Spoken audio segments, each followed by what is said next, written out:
Alright, welcome back to Don't Think, Just Charge. I'm Dave, he's Harvey, and today we're giving you a bit more of a technical video. It's a full tournament analysis about one-page rules. Let's get into it.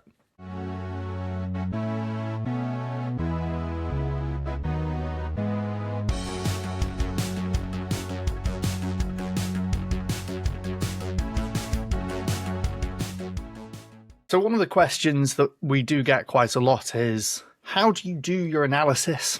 Can you talk us through, give us more of the crunchy videos about how you analyze and prepare for tournaments, how you analyze lists? And it's a very difficult topic to unbox. You can't do it in a short video because we're renowned for our short videos here on the channel.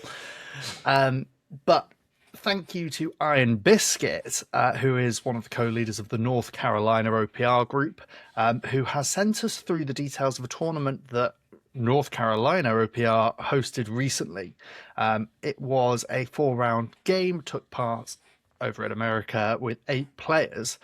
We've been sent all the details, we've been sent all the lists, and we have been sent a breakdown of how the games went. So lots of data to get into here, but we thought it might be a good opportunity to show you how we approach a new event, what our thoughts would be, and give some analysis of the lists of what we'd expect. Now, Iron Biscuit sent this through. We thought it would be a great opportunity for a technical video for you guys. This is my first time seeing this page that you've got up on the screen now. I think, Harvey, you've looked at it for all of 40 seconds. Yep. I've never seen the lists before. I don't know how much you've looked at them. I've not looked at the data. I've not even clicked on that link. Fantastic. So we will be looking at this and reviewing it live, and this is just sharing with you guys how we think about this level of technical crunch when we're preparing for our events. Don't know if this is going to be a good video or not, but it's giving you a bit of what you wanted. Yeah, another interesting thing about this as well is this is an 1,000-point main list, 250-point sideboard list tournament, right? So this is not a 2,000-point like our usual playground, right? So we thought it'd be especially interesting because it's not our usual thing to like break it all down together and go with it like that. All right, so let's talk through what we get. First of all, I'm actually just a general point. I like the aesthetics of the website. Oh wow! I just saw there's even maps down below. Okay, we'll get there. Spoilers, but good, clean aesthetic, North Carolina guys. Okay, so they run a 10 till 6 4-round event.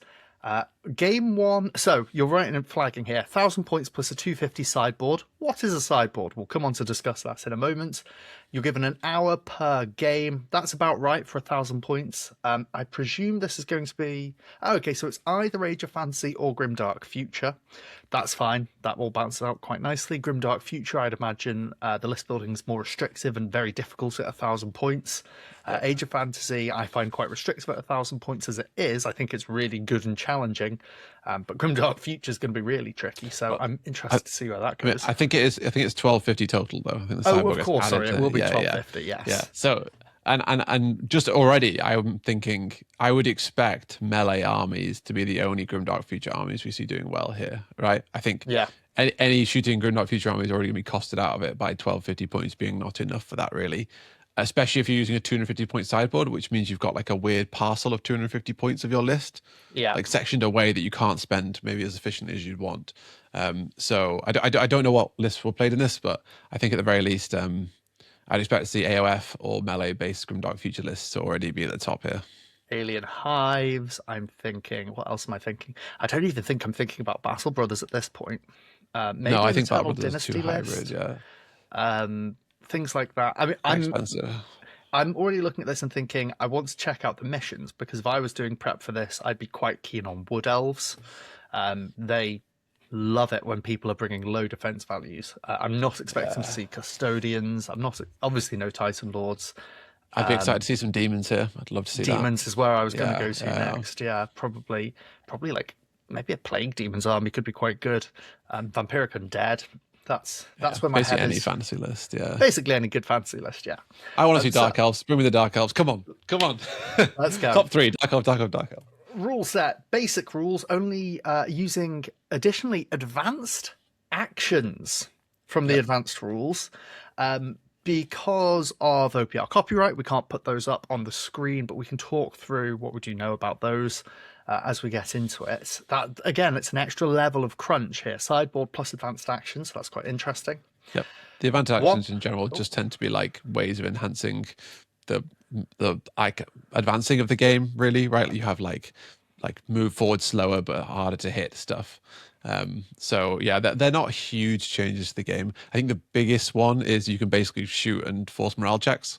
Like, we can't tell you the exact rules text, but that's probably the biggest one here, and that would be the biggest swinger already from making AOF really effective to not as effective. We might get cancelled for this, and if we do, sorry, but I'm going to say anyway, I'm pretty sure that we can describe the thrust of the rule, which is not put on the screen, which is kind of fine. So I'm actually just going to get a copy up. You could do a shooting and then forcing morale checks thing. You can do like, slow moving to get less to hit. I think you can not move as well as one of them. I wonder if they were involving the unshaking one as well. There's one where you can decide not to unshake and instead play around with -1 to hit and stuff. I'd imagine that you can. So just going through them, we've got assault, which is -1 to hit, but you get to shoot and charge. Last stand is the one where you get to do it even if you're shaken, and then you get to do hold, advance, rush, charge, but you are shaken and you get -1 to qual and defense rolls. Hunker down is you stand still and you effectively get entrenched. Defensive stance is, again, you remain idle, you can't strike back. Oh, okay. Hunker down is entrenched against shooting. Defensive stance is -2 to hit against melee. Focus fire, +1 to hit when shooting if you stand still. Heavy charge, you move a shorter distance, get +1 to hit in melee. Stealth move, you don't attack, you advance, but you get stealth on top of your whatever else you've got. Covering fire is effectively a fire overwatch. Oh no, covering fire is stand still and force morale checks. That's it. And then there is actually Overwatch, which is shooting at someone when they're moving. So a bit more of a reactive one. So those are the advanced actions. We haven't played with them a ton, so I can't really talk to how much they warp. But Assault is the big one there. Yeah. I mean, of the ones we have played with, we've definitely played with Assault. Assault obviously makes a huge difference to the balance of the game, especially with the -1 to hit thing. That brings hybridization quite neatly forwards. It also plays with a bit of Val stuff as well, right? You can get more shots from having a gun, like shotguns plus melee, right? Becomes a bit of a thing. I think overall the advanced actions don't have a massive impact on the game. They're kind of interesting tactical things to add to it, but they add as much aggression as they take away, really. So I think you end up roughly in the same place in terms of game balance. But Assault obviously is quite a big one. Assault is the big one there. Moving on, 1 army book per player, so no allies. Either Age of Fantasy or Grimdark Future. Also allowing official partners and star creators, except for Overtuned. Now, in the current state of the game, I can't remember anything that I'm immediately drawn to. No, I don't think there are any official partners star creators that are like so ridiculous that you couldn't kind of get away with it. But once again, I would be genuinely surprised if we saw any official partners or star creators in the 8 lists presented, right? I think perhaps maybe one of the event organizers had something they wanted to run, but I think in general people tend to run the normal ones, right? We've played a couple of tournaments where that was an option. In fact, we actually played in the Worlds Beyond tournament, right? We did, UKG, the first one, and you could bring any of the created armies there, and no one did. One guy did. No, 2. I think 2 did. One guy brought Red Sail Ogres. Oh, did they? Yeah, there was one more. Red Sail Ogres are particularly balanced. I can't even remember who's bad. No, they're fine. They're absolutely fine. They're not unbalanced. They don't do anything ridiculous. I can't remember who has the Red Sail Ogres. Blood Sail Ogres. There you go. I found it here in Tyson Forge. I think the big standout ones from days gone by. I think the metal with the dwarves. Or there's one with an anvil guy. Remember that? Metalbeard dwarves. Yeah, is it but that wouldn't have been allowed. Why is this not? Oh, it's got Untuned. Does it on it now? This has now got custom spells. It's been updated since 3.4. I wonder if custom spells are just not updated spells. No, they are indeed custom spells. Yeah. I know we can't see. No, this is 0 spells. Oh, okay. Well, I don't understand what's going on. Sure.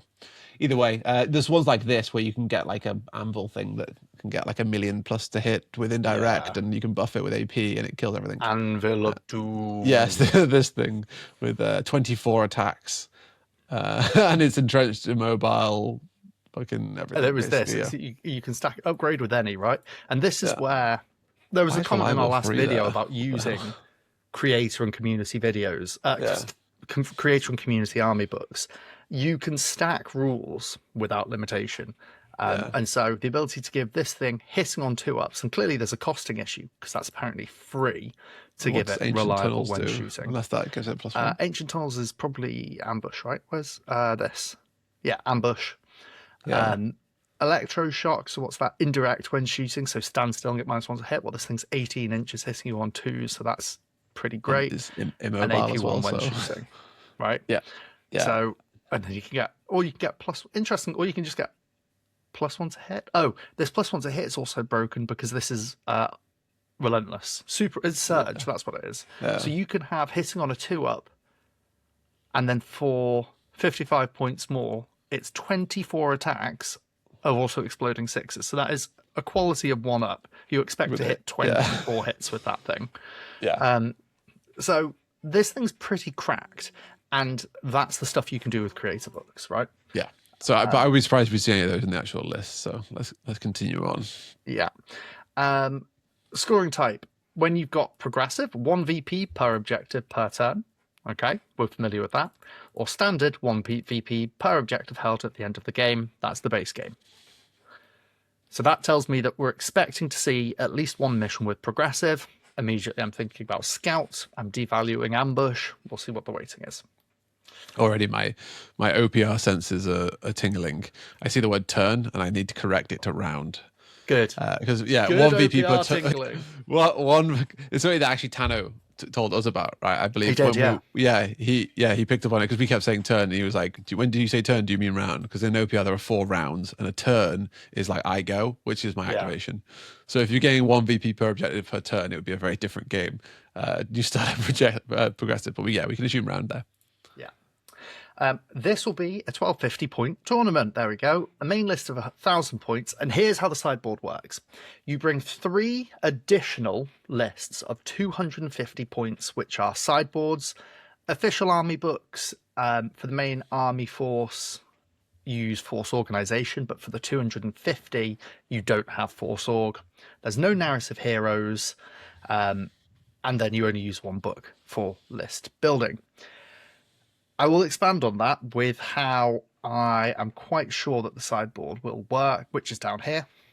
Sideboards are a group of units that a player brings to a game, but you don't include in your main list initially. So what happens is you turn up to the table, you find out your opponent and what army they are using, and then each player secretly chooses one of their 3 250-point sideboards to add into their list. Yep. So you end up with a 1,250-point army, but a 5th of it is customizable for your opponent, which is really interesting. Sideboarding is a concept drawn on from trading card games, very popularly Magic the Gathering. I don't know if it exists in Pokemon or Yu-Gi-Oh! I'm pretty sure it does exist at least in Yu-Gi-Oh! But correct me if I'm wrong, but certainly it exists in Magic.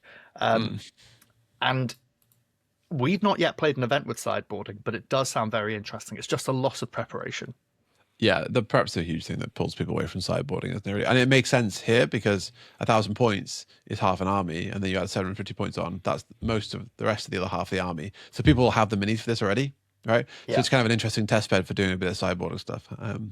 Honestly, like sideboarding is, I think, a really cool idea. Like if it didn't require so many more minis and more transporting and all sorts of like that, I think it would be great as a standard rule. But I think it just adds a bit of strategy to the game as well. And also, I think the list building implications of having to bring 3 sideboards like blows list building open, right? Like it's wild how much stuff you can, how creative you can get with just having a 250 flex spot, right? Yeah, exactly. And it lets you like counter into certain matchups and stuff, and not have to bring dead units elsewhere, right? There's even a line here which is quite nice, which is some common sideboards are a unit or 2 of deadly, blast, or spellcaster to help fill a hole in your army. Spot on. That's what it's there for. Lets you take out some redundancy. that you might have built in. The one big problem with sideboarding will always be that you need to hit that 250 mark, right? So like in trading card games, you get like MTG, you get 60 cards, and I think you get 15 cards sideboard, but you don't swap the 15 cards in for 15 cards out. You could pick 2 or 3 of them, right? Yeah. Which is not how this works. So this is a whole 250 block that's being put on top of your list. So you're incentivized to maximize the amount that you're bringing through that system, right? You want to bring that 250, otherwise you're going to miss out on some units. So it would be really cool if we had a way of sideboarding with the kind of points in the game, but it's just too complex really to have like, okay, I'm going to have a 200 point hound unit in sideboard, and then I need to have 200 points I can pull from my list to make that work. If it was supported by Army Forge, it'd be cool, but rounding to 5 points is nice, but it's so tricky to make that balance. Yeah. But this is the way that they've done it for Northcal, and that is I think sideboarding is in the competitive rules, like the addendum, the additional competitive rules, the additional ones. It certainly was last year. I don't know if it is still this year, but yeah. So fab. Let's move on, and we'll have a little bit of a look at the missions before we start to spitball some ideas there. Yep. The winning player will be decided in the following way: number of games won, with tiebreakers on total number of victory points. In the off chance that there is a tie on games won and victory points, the points value of complete units destroyed will be used. Brilliant. Very happy with that. That is a way that you will reward not just whoever wins, because typically you'd expect that to be the person who wins all or most of their games, but for second and third, for example, where if it's a 4-round event where you'd have 2 people on 3 and 1, you have a situation of looking at your results across the course of the day. For this stuff, I would like to see some normalization in place. Obviously, the progressive scoring has a much higher VP cap than end of game scoring, so it would be nice to see, because you can get basically 1 VP per round. It'd be nice to see the VP from progressive divided by 4 to make it somewhat equal to end of game, just to make it so there's no bias there. But this might not even come up. There is a risk with this system, though, which is take player A, player B, and player C. Player A is fantastic. He wins all of his games. In round 1, he plays player B. Player B gets knocked into the loser's bracket of pairings by the person who wins the overall day. Player B then wins all of the rest of his games, which he wins really easily in this situation because he was an excellent player. He just happened to lose to the best player on the day. I'm using he, and remember, it's interchangeable. That person has, in theory, got an easier run through the day. And so they cream all of their opponents. They max all of their victory points because they were just rightly one of the best players in the day. They're built that way. So they come out with tons of victory points. Player C is also an incredible player. Player C wins round 1 against other players, wins round 2 and 3 against other players, and in round 4 plays against player A and then loses. So what has player C done? He's played hard games all day against undefeated players and then only loses to the person who won. In this, he's struggled. He's won by 1 or 2 victory points every time because he's been in the higher bracket, the same bracket as player A. He has fewer victory points than player B, who's had an easy day. Now, player B, I think I've got this right in my head. Player B will then come higher ranking than player C, which is bad because player B's had an easier day of it than player C. Really, there should be a weighting as to later rounds, I think, a little bit more. Now, this is complex. It's dynamic. There's also a scenario that you build in here where one of the players between B and C play each other and, things like that. So what about players B and C play each other in round 1 and then player B ends up on top even though player C beat him? Player C could beat player B in this analysis and still come third to him. There are ways around it. Opponents win point score percentage is my favorite, which I've spoken about at length with Harvey, you know all about. That is one of the flaws of this system.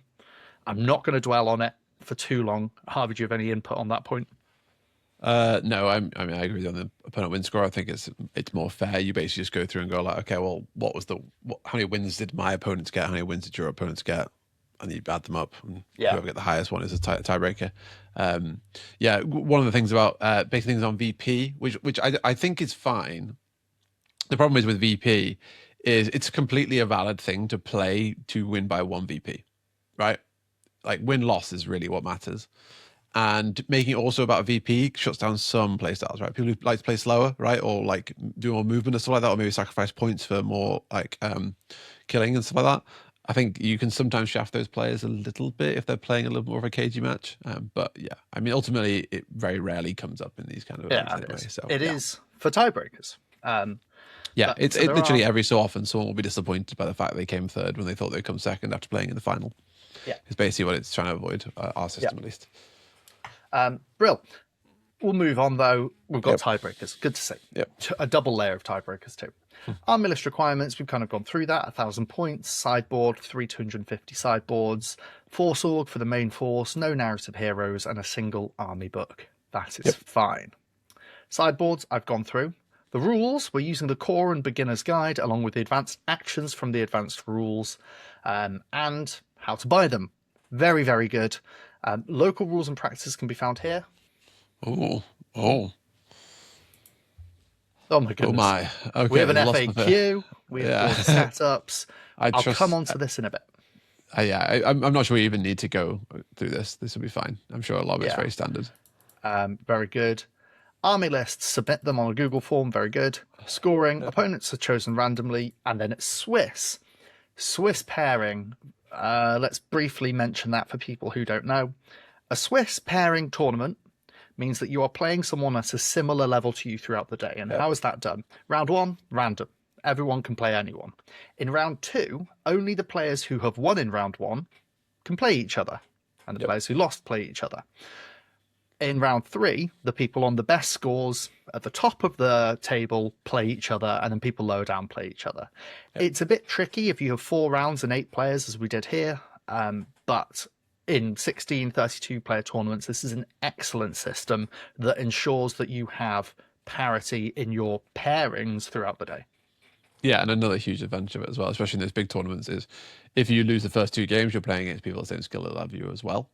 So you can have a really chill day if winning's not your thing, right? Like if you're not going for the top placements after the first round, you're playing with people who aren't as good at the game or maybe had a tough matchup or whatever, right? But the point is more likely to be chill and relaxed. They're not shooting for the top spots anymore.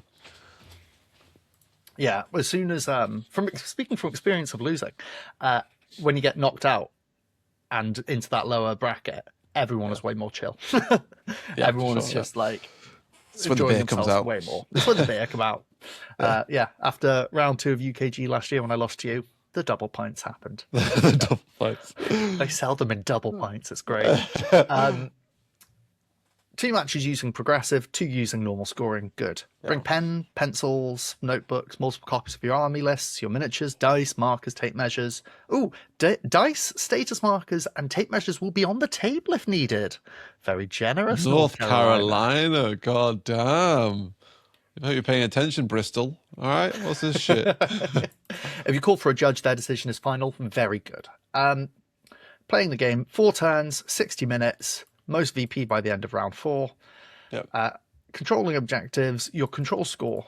Ooh, toughness based. Okay. We have weighting. So a control score, again, lots of translation from other games here for people who aren't necessarily used to it. A control score means that you can have a total weighting of control over an objective, such that if you and your opponent have multiple models on a point, only one of you gets it. It's not by default a tie, which is a core pillar of OPR. But very commonly we do see things like this, where there is a control score. And here, combined toughness of friendly models within 3 inches minus damage allocated. New in it that I've not seen before. So not only are they doing toughness, but they're also doing it, unless the difference is more than 3, it's contested, which I really like. I think that's a really good way of doing toughness-based scoring, right? I've never seen that before. I mean, we did a toughness-based scoring a while in the UK, It was never really my thing. I prefer not to play like that. I think it's pros and cons to the whole thing, really. I think that most people just want their big stompy thing to beat out a goblin. Yeah. But yeah, this like 3 wound thing, I think it makes it slightly more interesting. It brings it closer to base game, apart from extreme circumstances where you feel like you should be controlling it when it's 5 guys against 1 or whatever. Which I really like. Yeah, I think that's a really, really clever way of doing it. That. That's a very clever way. Well done, North Carolina guys. We like this. Very good. They've even shut down daisy chaining as well. Ooh, yeah. Okay. So lots of shortcuts that you and I use in conversation that we'll explain to the viewers here. Daisy chaining. What is daisy chaining? Because in OPR, the minimum requirement is that objectives are 9 inches apart, but you can contest an objective if you're within 3 inches of it. That means that really between your objective control zone, there's only 3 inches. Yep. Using unit coherency, therefore, 1 unit can contest 2 objectives in OPR, which we refer to as daisy chaining. Yeah, 2 very easily, right? Very easily. You can daisy chain 3. If you have the triangle, you can daisy chain 3 objectives. Yeah. 9 inches as well as the maximum distance, right? So you can touch objectives anyway, right? Even without the extra, but it's just extremely lenient. So they've shut this down here. They've said, okay, starting with the player who activates next, you pick which one you're actually controlling for each unit, which is an interesting way of doing it. I think the starting with the player who activate next is a weird way of doing it, I think, because most of the scoring, obviously in normal game mode, is going to happen at the end of the game. And so what you're actually saying is the person with the least number of activations at the end of the game has to pick first, which can be a disadvantage. Yeah. So the person who's already losing, you lose more, which isn't necessarily like, I mean, that sounds fair. Actually warping, right? No, but yeah, it's an interesting way of doing the activating next. Point. Yeah. But that I'm liking this rule set, even just on this controlling objectives thing, because control score. I'm 50-50 on having it or not. I don't mind if you do. I don't mind if you don't, as long as you know in advance and everyone agrees on it. Yeah, absolutely. The within 3 thing, I think, is my favorite addition to this rule. Yeah, that is fantastic. That's great. Yeah, that is really good. It'd be really interesting to know. Like, if Iron Biscuit, if you're watching this video, which I suspect you might do because you're saying how excited you were for it. Let us know what your players think about that, because we love that. We love it. Fantastic. And sticky objectives, which is pretty interesting. One thing I will both sticky and non-sticky, and sticky is by far better, right? Non-sticky absolutely shafts elite armies, which are already not in the best place in the game. Sticky is the way to go. Non-sticky is fine if you're playing 5 or 6 rounds and thousands and thousands of points where you've got throwaway units, right, that can just sit on an objectable game and do nothing. But in a 4-round game, and especially low points like this, glad to not see it. One thing to say about this wound scoring thing, for anyone who's looking at this and wanting to adapt it, in the current state of the game, this gets really, really screwy when doing skirmish, because a unit can be overcapped on the wounds that it's taken and be negative, and you have to have that conversation. Just if you're thinking of applying this to a skirmish event, think one step further with wound markers. Yeah, for sure. That's just what to say there. Moving on, miniatures. OPR is a mini agnostic game. So, if it is roughly the right size of base and height and can be easily distinguished from other models, it can be used. Painting and WYSIWYG, what you see is what you get, are not required, but are encouraged. Lovely, cool. Yeah. Encouraged. I love that sentence the other way around. Yeah. Painting and WYSIWYG are required but not encouraged. That is a good spoonerism. You'll do what I say, not what I do. You've thrown me off completely there. Yeah, really good. Encourage people into the hobby, encourage people into the wonderful world of mini painting and all of that jam. But if people turn up with chess pieces, that's okay. Yep. Sounds good. And model volumes table, which I don't. Okay, it might be in the FAQ. I think volumetric line of sight is what I'm seeing here. I think this is just for the mini sizing. I think it's the same. Yeah, so like just be around this amount. But this might also apply to volumetric line of sight somewhere. If we see it, we'll pick it up. Quick pause for a moment. Rules priority additional. Let's see if I can get No, we're not going to have loss. Maybe line. Line. There we go. Right, Line of sight is established between two line of sights, and the model can establish it. In the case of disputes, you use volumetric. Right, let's explain volumetric line of sight. So, line of sight. Base. There we go. Let's have some unpainted. No, let's have some painted minis, even though they're painted black. I have here something to be a proxy for an Eternal Warden dude and a Ratman clans. A Ratman bard. Clearly, these models, one of them's bigger than the other one. On a basic board, they would have line of sight to one another. However, when you put in another rat, this one's unpainted, sorry, what is the rule? Who can see who? And what we've got here is something that determines the effective height of a model based on its toughness value. Yep. What this effectively means is things with a higher tough value can see over things with a lower tough value, with the exception of swarms, which, even though they're tough 3, they are counted as the smallest possible thing. Which is a fair call out. It comes up quite a lot when you do any sort of line of sight stuff. People go like, why can't I see over the rats? Yeah, exactly. That's it. I think the volumetric line of sight is the best way to rule it. It is thoroughly embracing of miniature agnosticism, and it is something that just won't punish people for bringing kooky, whatever spin-off miniatures they find on My Mini Factory, or things from a different scale. Let's take, I'm going to take Warhammer. If you're playing Middle-earth strategy battle game, that is at 28mm scale. If you're playing Age of Sigmar, that is at between 32 and 35mm scale. They are inconsistent, thank you, Games Workshop. But this means that you actually have an all-inclusive approach to the hobby.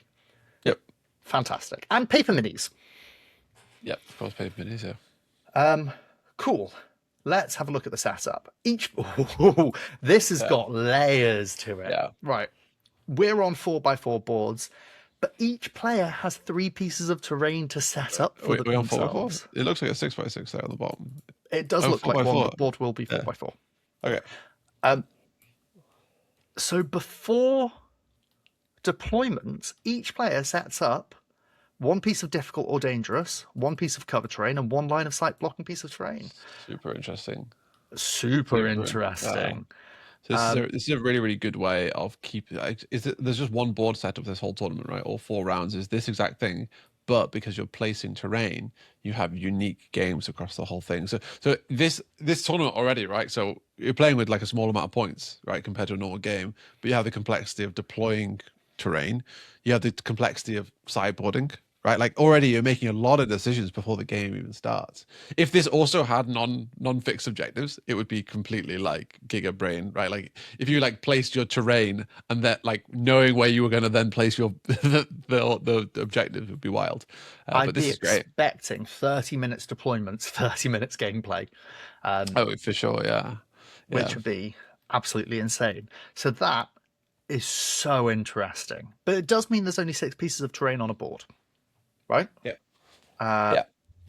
Here there's 7. Well, unless you've got the 7 and then you get 3 each, right? So that's 13, right. Okay. Yeah, so it is. I see what you mean. I'd misunderstood this, at the top and bottom as well. They're not marked, but I presume they're cover. They will be. They're C. They're going to be cover. Yeah. Right. So I see what you mean. Every board has this setup that we can see on the screen, and players build on top. I thought this was an example board. Brilliant, fantastic, so interesting. Interesting. I want to go to North Carolina. Yeah. So I think things I would already say about this. So I would immediately be thinking there should be a minimum distance between terrain pieces. Yeah. Because you could do some really degenerate stuff. Well, just you're bringing Dow. You stick everything in their deployment zone. Or sorry, you stick everything like on the edges of the board. Does it say they have to be inside the middle of the board, or instead of no? It just says anywhere on the board. So I wonder, unless there's something in here about it. I wonder if terrain placement. More than 3 inch from rejected markers and board edges, and more than 1.5 inch from the terrain pieces. Okay, so they do have it in their specific thing. They have a separation for 1,000 and 2,000 points.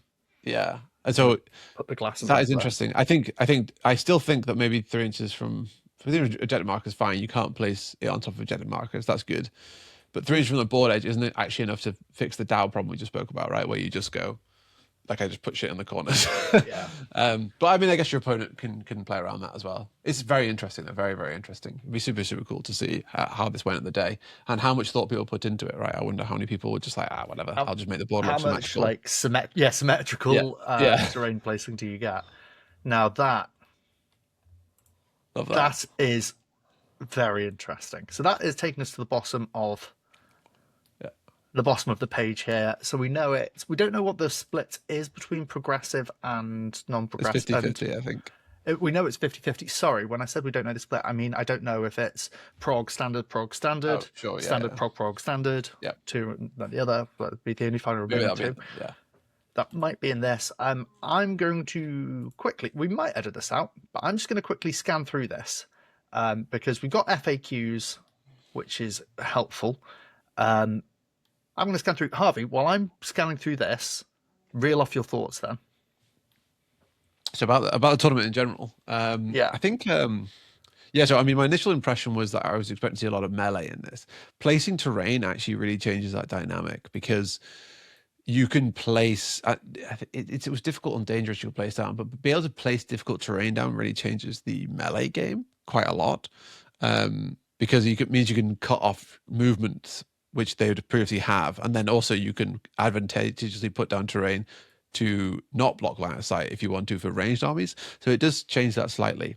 I think the other thing it does as well is, I mean, Strider's already a great rule, but looking at the default map, we've got those two big forests, which really incentivizes Strider because they block off a large section of the map. You've got like blocking in the middle, and you've got two big difficult terrain pieces, and then you're placing even more difficult terrain as well. So Strider flying seemed extremely good here. I would be surprised if we didn't see some decent Strider in the top list as well. And then as for sideboard stuff, I'm kind of expecting what they've written really for sideboards. I'm expecting just like really heavy blast, really heavy deadly. I would be surprised if I saw caster in the list. Things I would think would be really interesting to see in sideboards: transports. If someone brought a transport in a sideboard, that would make me giddy because that really shows an understanding of like how they can change the game with a transport and when they do and don't need it, especially on a 4x4. We spoke about this all the time on the channel, but a transport is quite a big model and it blocks quite a lot of space. And if you look at the way the terrain's laid out, it's like a diagonal through the board, and you could put a transport next to the blocking and forest, and then you've blocked off that line of sight and you've blocked off that movement. So I think that would be a really, really cool thing to see in a sideboard as well. So hopefully we'll see some of that as well. But I also imagine probably just ambush units might end up in a sideboard. They're pretty easy just to slot in anywhere, aren't they? Really, ambush units. So I'd expect ambush and scout to be in the sideboards to reel in for the varying mission types that you get there. And then with the third one, that's when you're going to have your ace in the hole. That's when you're going to have your transport. Yep. I think at this range, I'd be building Blast into the main list. If there is a choice between Blast, Deadly, or Normal, then I was going for the Blast. I'd expect that to be my main board with the possibility to bring in Deadly shots on top. Because at 1,000 points, I'm thinking probably a bit too meta knowledge on it, but I'd imagine that you're not seeing very much high tough stuff. You're seeing infantry, and so your Blast is increased in value. Yeah, and in terms of what I'm bringing for this, I mean, so far, I think Alien Hives are set up really well here, right? Like, there's a lot of difficult terrain on the board. Strider plus Fast is very, very potent with that much difficult terrain on the board. You get that on all your Assault Grunts. They have big stompy guys, which will massively help with taking objectives. And they have cheap ones at that, right? If you take stuff like the Carnivo Rex, I think he's only like 295 points. 280 points plus. 280 points. Yeah, 280 points if you take him naked, and that's a lot to move, right? He's got 3-up morale, he's Fear 2, he's got Def 2, he's got Tough 12, right? That's going to be great for taking objectives. So I expect stuff like that would be good. Obviously, Swarms are still good with the tough rule, right? We're adding toughness together. That's very, very potent for Swarms. High Swarms are great. They've got morale, all sorts of like that. And then, fantasy stuff. It depends on their local meta, really, because there might not be many fantasy players. Fantasy, makes up a smaller portion of the player base than otherwise. But no surprise that you've gone straight to Mummified Undead there. I think Tough 12 spam from them when it's 190 points is very potent. They've got the Swarms. They've got the charge range. Yeah. So stuff like that would be very, very good. I think also when you're playing on a smaller point scale, I think casters are pretty good. Being able to affect multiple units is pretty scary. So maybe we'll see some casters.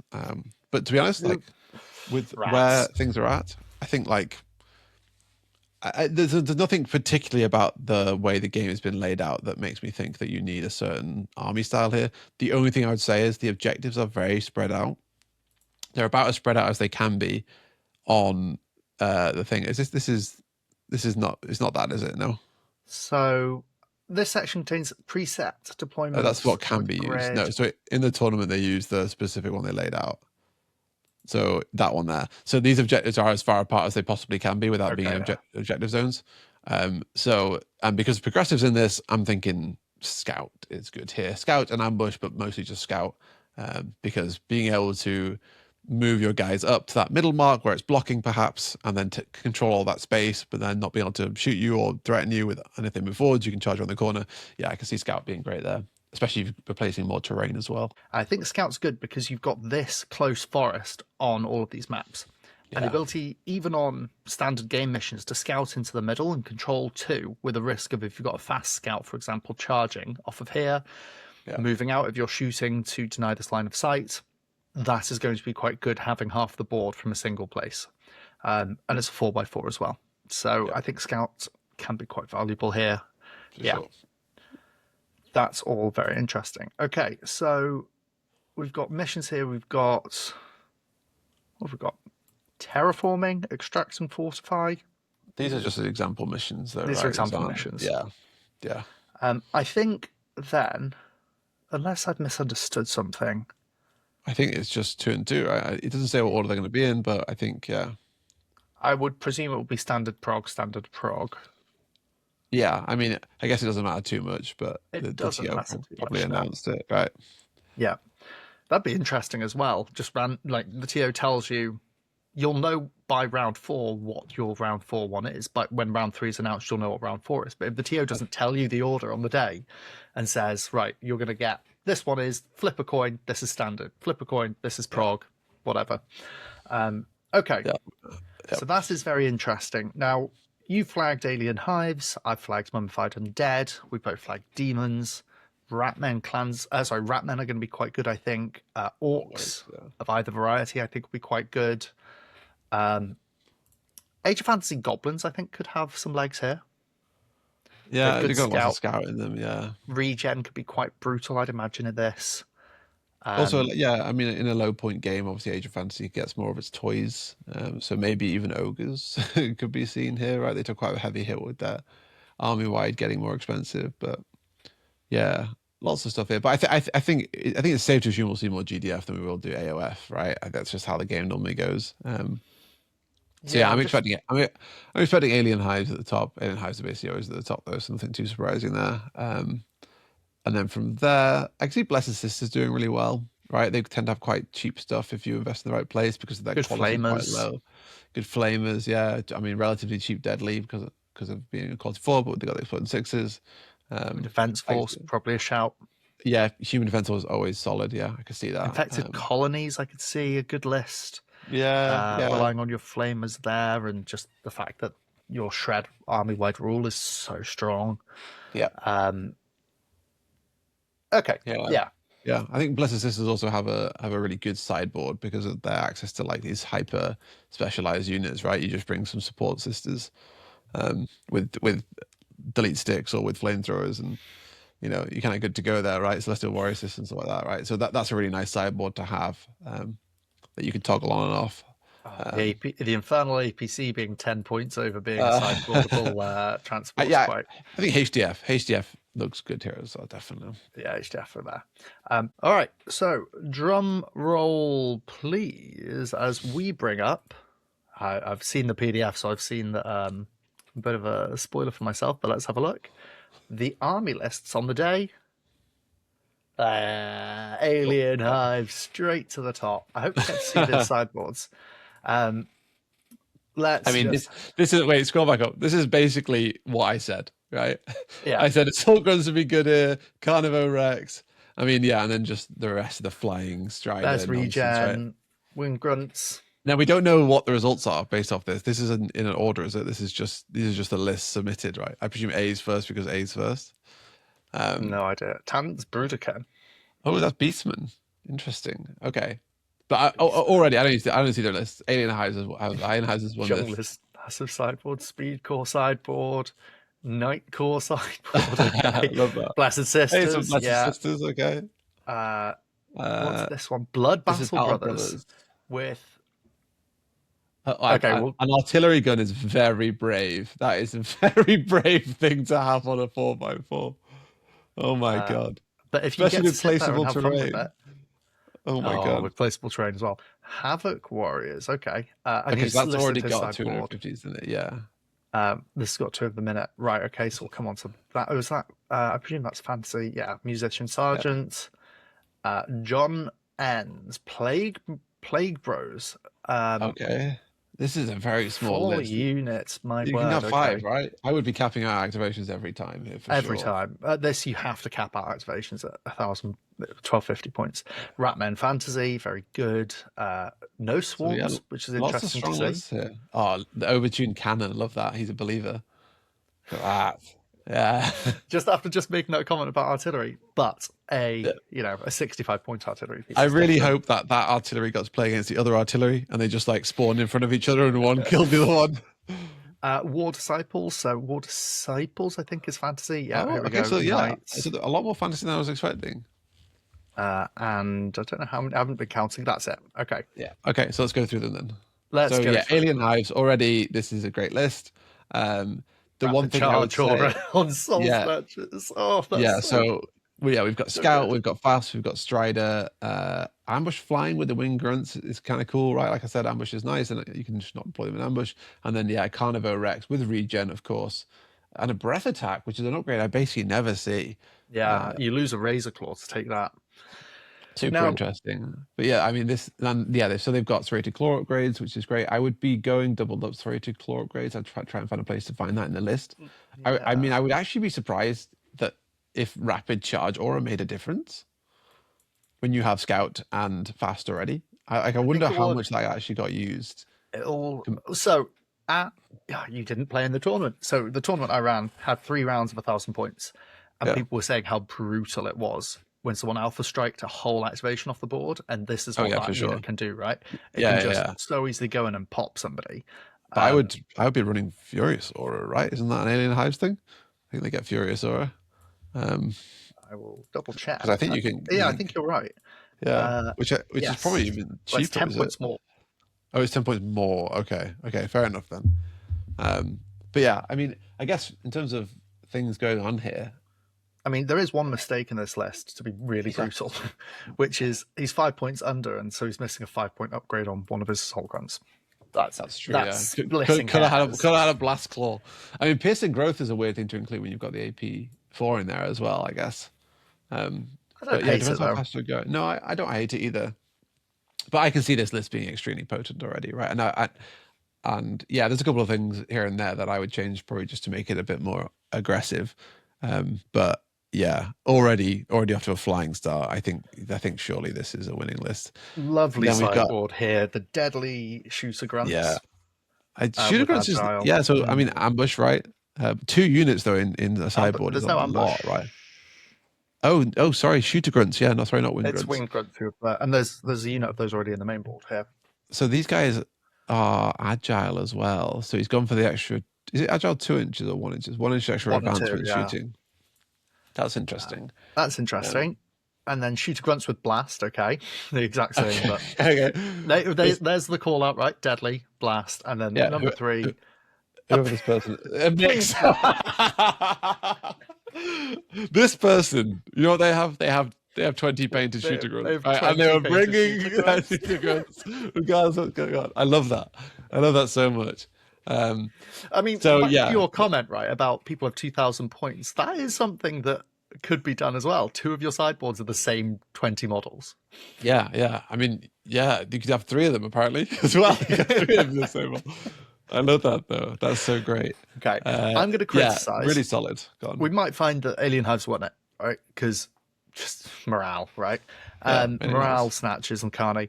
The Carney, one criticism I would have of a fatty is I'm not going to flick back and forth between screen shares here. There's no central objective, which means that the Carney is stuck on a flank. Yeah. The terrain in the middle of the board was blocking, so he's not really got a straight line back to front. He's probably going to be playing on that left flank a lot of the game because that's where he can straddle two objectives or hit your home objective and then launch onto either aiming for their back or aiming towards your left.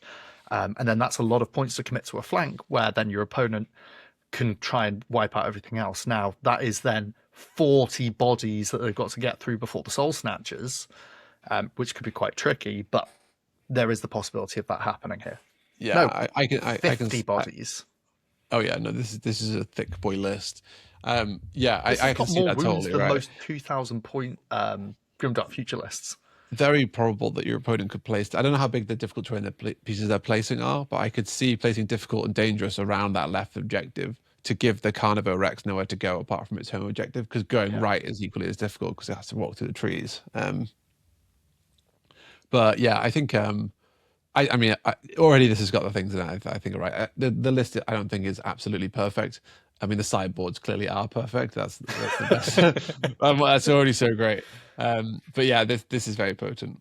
One of the things that's nice is so much of this list has Strider. Everything except for the Carney has Strider or Flying for the wings, but that's effectively it. Which means that difficult terrain placement can just effectively be a nothing or just accidental bonus to the alien hives. Strider is very potent here, and yeah, I'd be juicing up for a Wood Elves list personally if I were doing this. But that Wood Elves list would shit itself at seeing the Carney. Yeah, absolutely. Yeah. Right, cool. So alien hives we're happy with. So what was next down here? Beastmen. So what have we got? We have 10. Okay, we've got a mixture of renaming here as well, which I presume is to match the minis that they've got. Beautiful feature of OPR there, because thinking back to... So we've got reference to Ungors, which is Warhammer, but then a Metal Tor. I don't know, it sounds like a Digimon to me. Werewolves. Pretty sure they're not in the Beastmen range or the Warhammer range. Big Satyr. Someone's a D&D player, I reckon, there, and they've got a cool Satyr mini that they want to bring. And then Chariot, of course. So what have we got actually in the list? We've got 10 Wahenni Hunters. These are just A2 Qual 5 guys zooming around the map. Strider, another Strider list here, actually, is really important to see.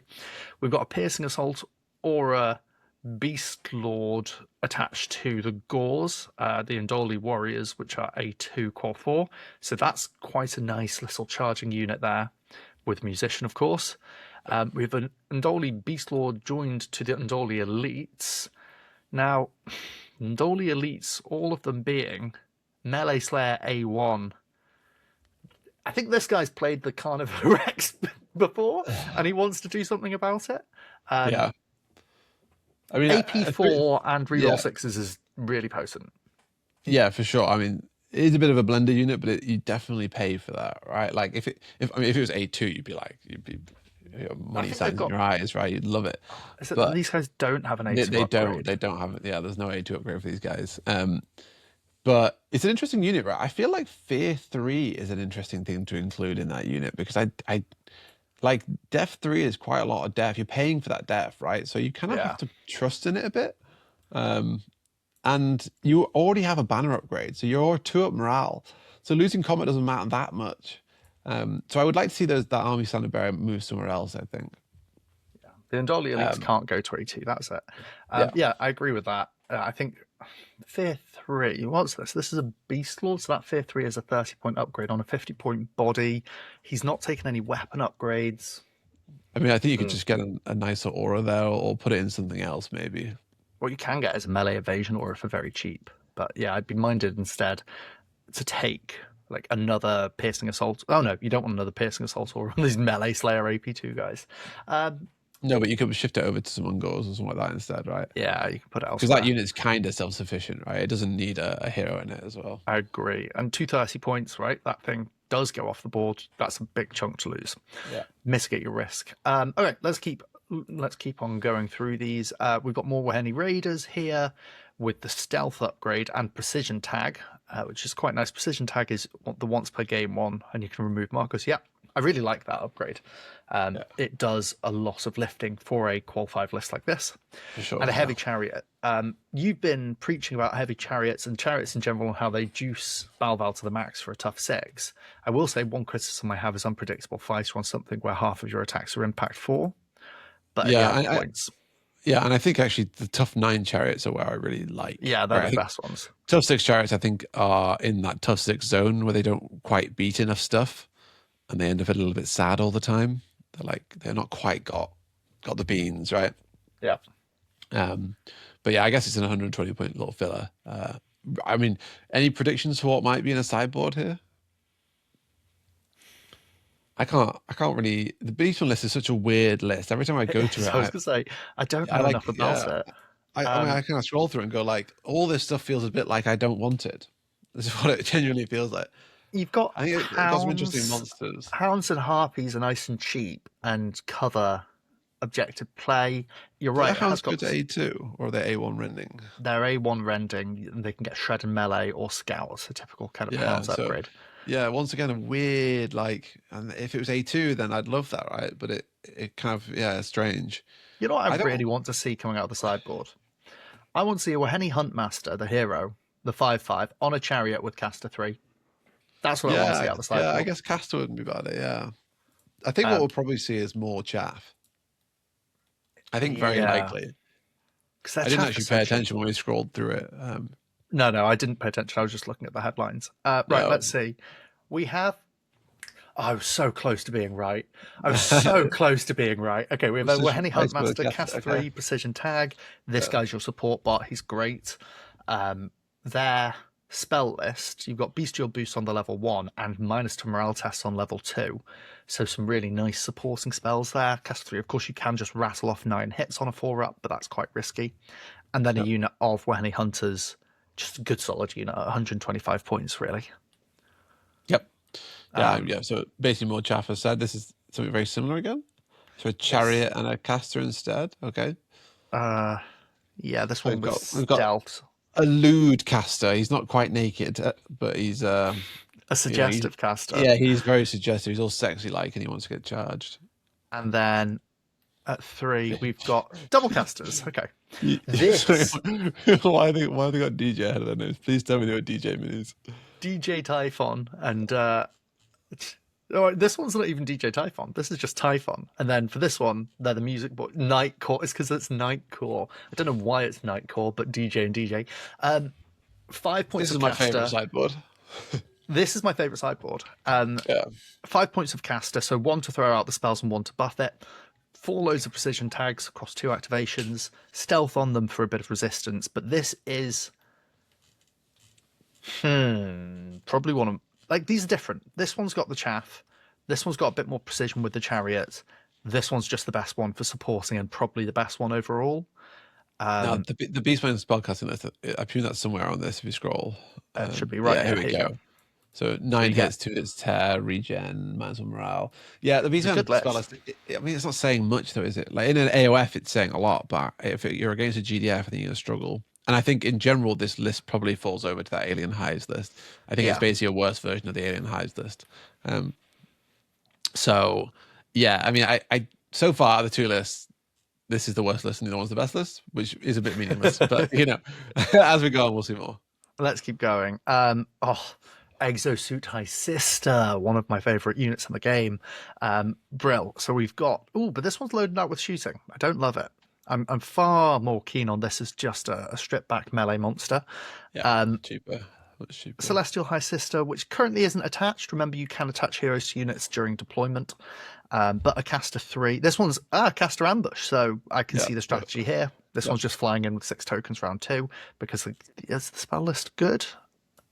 Oh, it's not that great. I've forgotten they changed it. Purge is okay, right? Purge is AP1 against Def 2 to 4 or something. AP2 against... it is AP1, sorry, yes, against Def 2 to 4. Ignores regen. It's okay, but... 3 not as good as the list used to be. This 3 hits with Blast 3 is pretty good against that Alien Hives list. That's true, yeah. 2 Warrior Sisters. I stand up against it, though. Yeah, 2 Warrior Sisters as units of 5 with precision target, which is good. But they're all A1, AP1, so you're not hitting any critical mass here, and then a tough 6 exosuit with guns. I love Blessed Sisters. This is not one of my. This is I'm not favoring this list. I think the Warrior Sisters should be Novice Sisters. That would make a huge difference to the list, right? If you had big stacks of A2. I think then the shooting on the exosuits, I think, just makes them too expensive, right? Like, it's not quite there, but maybe we'll be saved by the sideboard. Let's have a look. I'm hoping to see Novice Sisters in the sideboard. What else am I hoping to see? This needs some bodies, right? It needs some bodies, because right now we've got like three like a tough 9, a tough 6, a tough 6, all def 3 and 4, which is not a lot, and then 10 more bodies in Warrior Sisters. This does not have staying power. Yeah. Things Raw here will stats, die. this is 31 wounds, right? Yeah, and the Warrior Sisters are such spellcaster bait as well. Like, they're units that will just die the second the spellcaster looks at them. So yeah, really interesting to see what the sideboard brings here. High Sister and some Protected Sisters. And it's actually one unit here. So loaded out with halberds, regeneration aura, casting debuff. The casting debuff. Now that is a great thing to see in a sideboard. That is the sort of thing that you see that Beastman list and you go, right, that's coming in because I don't want to get blown up by their casters. It's just a nice little pip against them. But otherwise, it's another 8 wounds that are very tough. Yep. I mean, how tough are they really? So they're shielded, are they? Yeah. So they actually have 3 up defense, and then they have Fortified Aura, which is -1 AP. Probably Fortified Aura on 3 ups is you still have a 1 in the 3 to just take a wound. Exactly. I read it. Right. It's the Prime Brothers problem currently, which is getting changed soon, I think. But I hate it.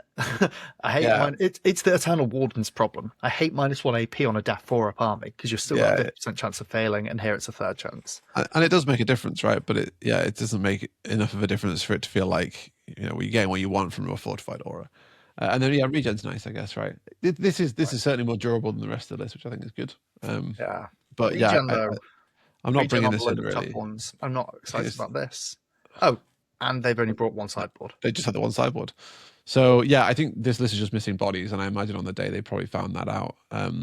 They probably were like they put the minis on the board and they took them off 30 seconds later. And they they paired against either the Beastman list or the Alien Hives list, and they realized I don't have enough damage output across a single round. To be able to deal with these kind of swarms. This doesn't really stand a chance at all against Alien Hives. I think there's just too many bodies versus too few bodies. But I mean, obviously offset by regen.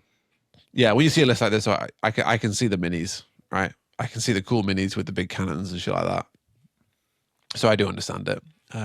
And also there's a lot of precision target in that, but not enough damage output to take advantage of it, right? So we've got precision target on the Warrior Sisters, both of them have it, and then we also have precision target in the sideboard, right? No. Oh no, I'm wrong. Okay, sorry, I thought I saw it up there. But there's not enough in this list that really needs precision, right? Like what's really taking advantage of that +1 to hit? Because most things aren't shooting enough shots. Exactly. Yeah. Unfortunately, I just don't think this one does it. Nope. We'll see what the stats say at the end. Yep. Maybe they came first. Maybe they did. Blood Battle Brothers. Okay, I can see this as being okay, but this isn't exactly how I'd have built it. I'd have put way more effort into the Pathfinders. So let's go through the list. We have a Blood Elite Pathfinder joined to Battle Brothers. Mm-hmm. Interestingly, it's got melee shrouding aura. Okay. So a bit of defense against melee charges. Yep. Same problem as with Sisters, though. We have a load of A1 attacks. One of them's AP4. Hoping Bloodborne procs a lot there. Yeah, I'm a firm believer that if you're bringing a unit that has A1 as its base weapon profile, you need to bring the upgraded weapons that have A3, A4. Yeah, and now this is Battle Brothers, right? So they don't have a great one. I think the heavy machine gun, 30 inches, A3, AP1 at like 50 points. Yeah, but it makes a big difference just having like 3 times as many shots is better than 1 shot with +3 AP. I think it's more expensive as well, obviously, but yeah. So I think that, especially when you're putting a hero in it to buff that unit, you're saying like, okay, I'm investing points into this because I think this is going to carry, right? It's gonna have some weight behind it. Yeah, and I think that's missing. It is. Yeah, it's a 250 point unit with not much output. Blood Blood Vest Assault Brothers, a unit of 3 of them. So this is quite resilient. It's Def 2 up, but they're all 1 wound each, and they're all only A2, AP1. Obviously, juicing Balbal, you can go to A3, A4 on these guys. They're basically 2/2s. Actually can. Oh, yes, they are, because of versatile attack as well. I can't remember what the loadout can be, but again, 125 points. They're quite cheap, but that's only 3 wounds. Each of them a third of a chance. This kind of has the tough 6 problem, right? Like, it's not quite enough attacks to be able to do the things it needs to do. Now, you could definitely, like, obviously, so far we've seen stacks of 5, right? Like, Warrior Sisters just eat shit to that unit. That unit comes down and kills the unit of Warrior Sisters, no problem. Yeah. Right? Because it comes in, it hits 5 of its attacks, and the Warrior Sisters save, 2 of them, and then they strike back and they lose, right? But, yeah. Now, though, Blood Support Brothers. Excellent. Really good to see those. 106 AP1 Heavy Flamers. And have you seen what's next on the list? Yes. So maybe yes, this is good. Love to see an APC. This is perfect. And more Flamers. Okay. So I wonder what's in this APC, because obviously it's got versatility, right? It's got 6 slots, right? So I presume it's the Veteran Assault Brothers, because they don't have ambush, I presume it's the Vet Assault Brothers and the Support Brothers, because the 12-inch range on the Support Brothers, this thing's got the Strider upgrade. So this thing's able to raz 16 inches up the board, and deploy its on a 4x4 board, deploy its Heavy Flamers wherever it needs to be. Remember as well, the Blood Support Brothers can double proc. They've got their Bloodborne and Relentless. So so they can really do some damage. Just roll that 6, please. Just roll 6. If you roll 6s into 6s, what are you doing? You're doing 9, 18, 36 hits if you roll all 6s on your attacks, which is an incredibly high ceiling.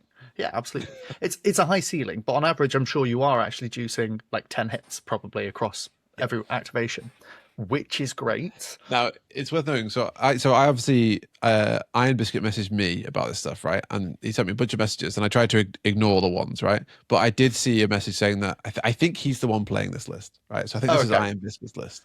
Because I think I saw something in there about like playing Blood. So, but all those other lists, I was like getting them on my phone. I was like swiping them away. I'm like, I don't want to see the messages because I want to send them to Dave. I want to be blind. Yeah. And then Blood Artillery Gun. Yeah. So this has Deadly on it, and Unsufferable. Now, I guess at 1,000 points, this amount of AP and the amount of Deadly could do something.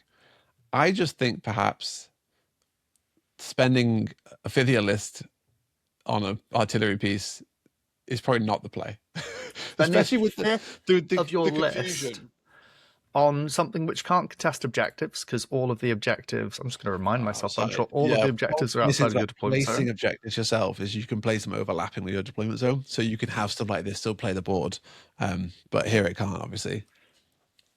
It's tough 3, it's def 3, it just gets detonated. It can get killed by those Warrior Sisters, right? Yes, but once again, I mean, it hits on a 2-up because of artillery. Bloodborne, if you roll 6, you get to roll another 2-up. That's pretty likely. I think, unfortunately, you look at this 255 point artillery gun and you go like, yes, it's going to kill some stuff, right? It's not going to be completely useless, but at the end, the impact it will have on your ability to play the game is too great. Especially if you already have this list is very fragile, right? Yeah. Right. You go up with the APC. You unload the guys inside. The guys inside. So the flamers hopefully kill something. The Assault Brothers are an interesting thing to have inside an APC because people charge APCs, exhaust themselves. Assault Brothers come out, they kill them, but still only 3 wounds. You've got 6 wounds on the left. Okay, more than 6 wounds. 8 wounds on the left. You've got 8 plus 6 plus 6 and plus 3. Right. That's our new lowest, right? 8 plus 6 plus 6 is 20. 23. 14, 20, 23. Yeah. Yeah, so we're on 23 wounds already. Now the sideboard better not be another artillery gun, all right? Because there's going to be trouble. Right. What are we looking for? I'm looking for Pathfinders in this sideboard. I'm looking. Yeah. I don't know what else I'm looking for. I'm looking for one sideboard with 2 units of Pathfinders. It's the same story as the Bless This one, right? We're looking for bodies. Nope. We've got more support, brothers. That is so brave, because at that point you're pushing something out of the APC. You're going like, good luck, mate. Right, I'm getting in there now, because it doesn't even kill the. You need to spike with this support brothers to kill the Carney. Yeah, but come on, the sixes, surely. But I mean, to be fair, this combined with the artillery gun kills it, right? If it gets in line of sight, remembering that you've got player place terrain. That's true. The player place terrain is before deployment, right? But yeah, I agree. What else you got? Blood Destroyers. Now this is better. Good. Okay. Yeah. This is good. This is a great unit to see in a mixed tournament, right? Because they do really, really well against fantasy things, right? They're 2-up defense. They got regen. In fact, these aren't 2-up. No, these are 3-up. So they're 3-up defense with regen, tough 3, right? Like, yeah, the good stuff, fearless, bloodborne, all that kind of stuff. This is a nice sideboard. That's great. Glad to see that. There's the ambush in the sideboard, and finally, Blood Elite Pathfinder is another unit of Battle Brothers, just repeating this exact unit again. So, no thanks. Yeah, I mean, we weren't mad on this unit first. I think the unit's problem is its low damage output. I think the destroyers are great here. Really big fan of that. I think that's a good sideboard. I think I would have actually. I don't know if you can afford it, if there's a way of making it work, but unfortunately, the cannon was 255 points, wasn't it? Yeah. Would love to see that as a sideboard piece, perhaps, right? Like, because I understand wanting to use an artillery gun, but it's so niche that in a sideboard tournament, I would have found a way of making that sideboardable. If you can you get? I mean, maybe just play normal brothers. Would that make it cheap enough to run it? I don't know. Maybe if you did. I'm looking at the blood list now. It is 175 points with A6 AP1, and then it's 80 points for the deadly upgrade. So it just takes it beyond that 250. Yeah. Okay. So there's no way of reducing that by 5 points. But because artillery guns like that probably would make great tech pieces. I'm thinking like Goblin artillery, which is like hits on a 4-up, deadly 6, AP3 with mischievous, right? That'd be a great sideboard piece, right? You bring 2 of those in your sideboard. I think you can afford that, and you go crazy with it. But ones are just bodies, right? Like, but when we first started this review, we said stuff like Battle Brothers are going to struggle. They're too expensive, right? They're too expensive. This format, you struggled to get bodies on the board, and we saw it with the Blessed Sister player as well. They didn't bring the things that give them bodies, the Novice Sisters, right? The Novice Sisters and the Fanatics, or whatever they're called. Yeah. I'm putting the Blood Brothers above the Sisters, but below, what have we looked at? Beastmen, Alien Hives. Have I forgotten a whole army? That's it? Okay, so I'm putting them 3rd out of 4 so far. I think Blood's doing better than the Blessed Sisters, but only because of the APC. Yeah. I think the APC could do a lot of work on the board. The APC's got the benefit at this format of being a Def 2-up body. Def 2-up fast strider. He's come loaded with a twin heavy flamer. So this thing, for 210 points, is a really good piece. Yeah, I mean, you compare that to the artillery gun, right? And you go like, what am I doing? Right? Like, the difference is wild, right? You've got a mobile piece with Def 2, with Strider, with decent flamethrowers. It's got transport. It's fast. To compare that to something that you put down, you can't move. You might get blocked out. Might get blocked out. Yeah, you're paying a lot for the range. Only tough 3, doesn't contest objectives. This is the hidden power of transports. People focus so much on transports dropping a payload, which is, of course, huge. But they're still around afterwards and can nick points so easily. Because transport priority is really weird, right? Because people massively prioritize transports until they drop off their load, which is fair, right? But what that means is if they survive to drop off their load, then this thing's priority drops all the way to the bottom. But you effectively have something on your side of the board that's going to then start fucking with everything you do, right? Yeah. Like, it's in prime tactical position to just fucking Tokyo drift over to one of your objectives or block your line of sights or other stuff, right? And this is still snipers or whatever. Flamers, right? So it's qual 2, 6s are rolling into extra attacks, which are also qual 2, like. For sure. So favorite piece here by far the APC. I'd like to see more bodies. It's very, very difficult with blood to do that. That's why I think it would have Pathfinders, right?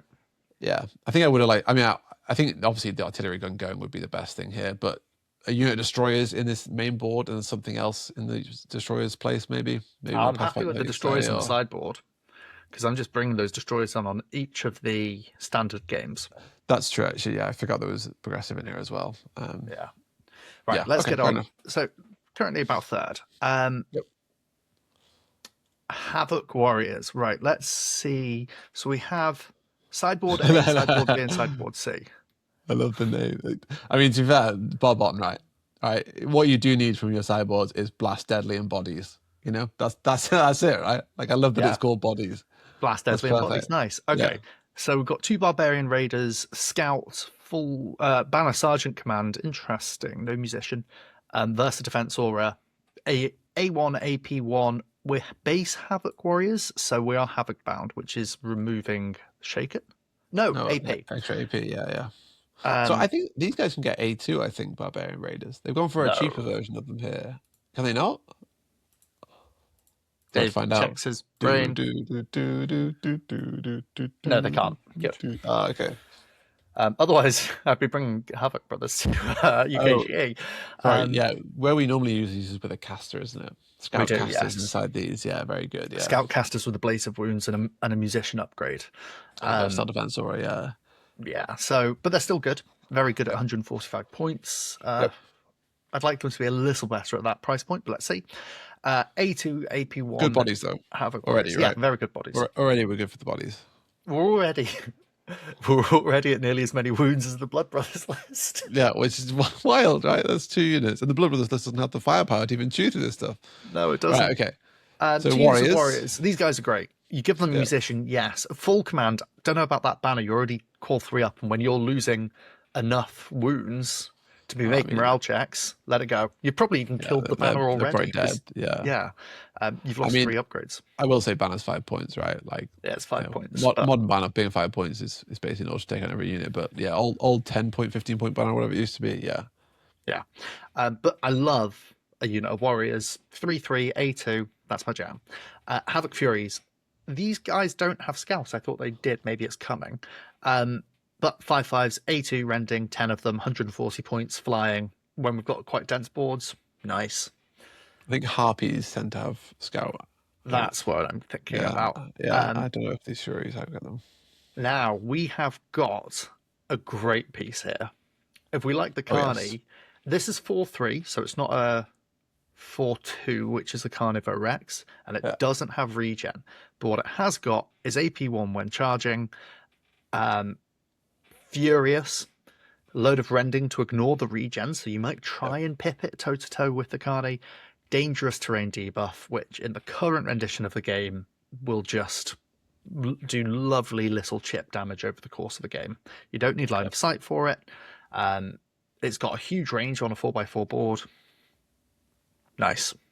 Yeah. Nice. I think this will struggle in the same way the Carnivore might, right? It can be a big mini, like dangerous terrain debuff keeps it on the contributing, but it doesn't have Strider, doesn't have fast. It is only a 4x4, it's very easy to get this stuff in there, but terrain might get in the way somewhat.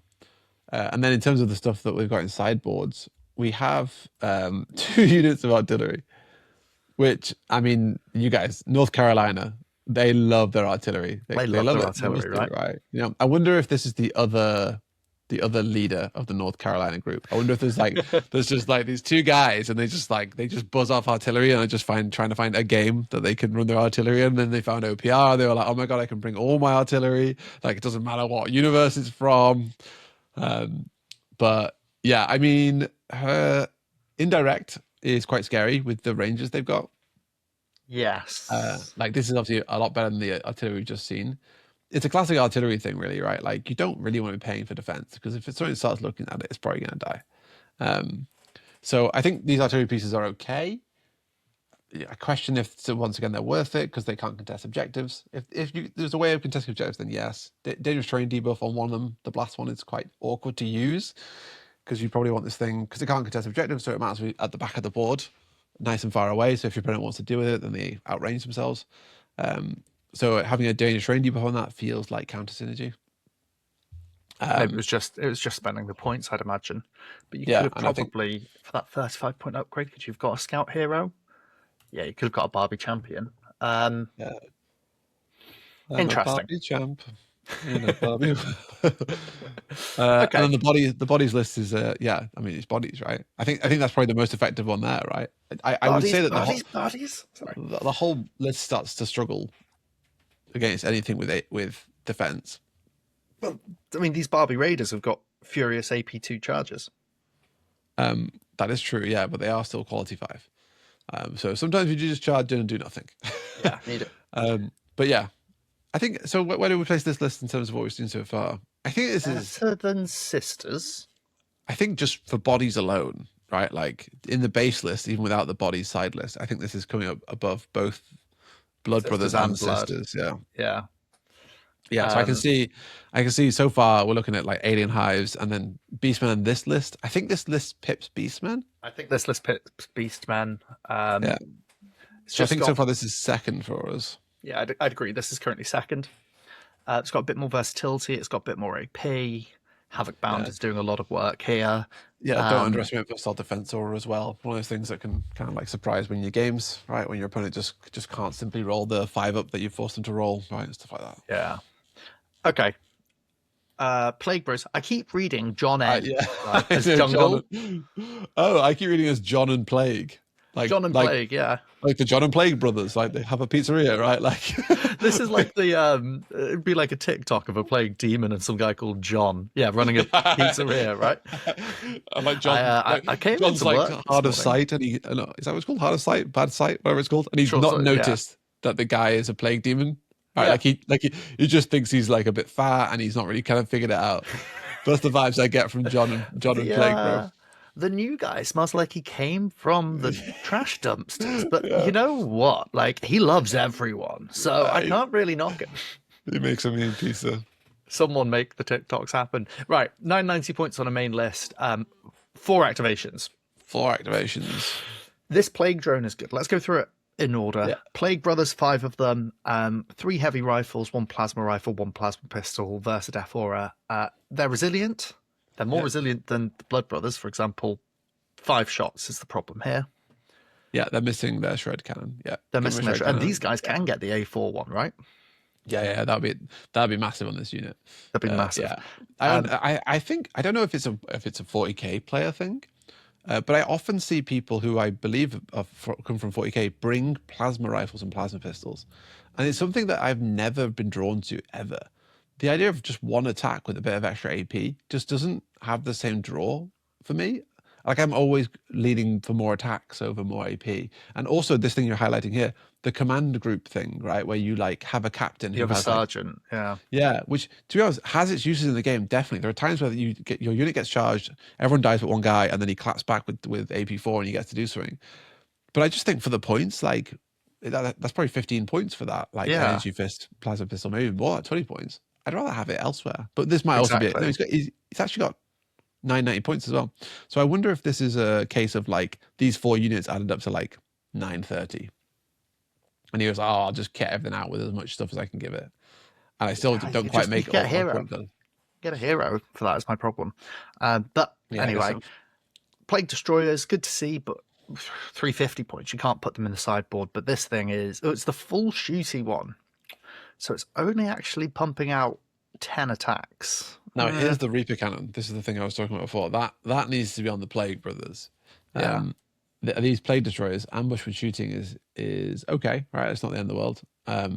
But yeah, that's 350 points. That's a lot. When you could just like, if you move that Reaper Cannon to the Plague Brothers, you took away some of their upgrades, you could probably just get 2 of those instead and have the same effectiveness compared to bringing this Plague Destroyers. 350 points is a lot for a unit that doesn't always start on the board. Yes. Yeah. Kind of interesting. Right. Plague Drone, though, fantastic. Love this thing. It just comes with 2 flyers. That's 2 flyers? 2 flamers. It comes with 2 flamers. It's fast. It's got Strider. It's got good defense, so it can take a punch. Tough 6 problem comes in.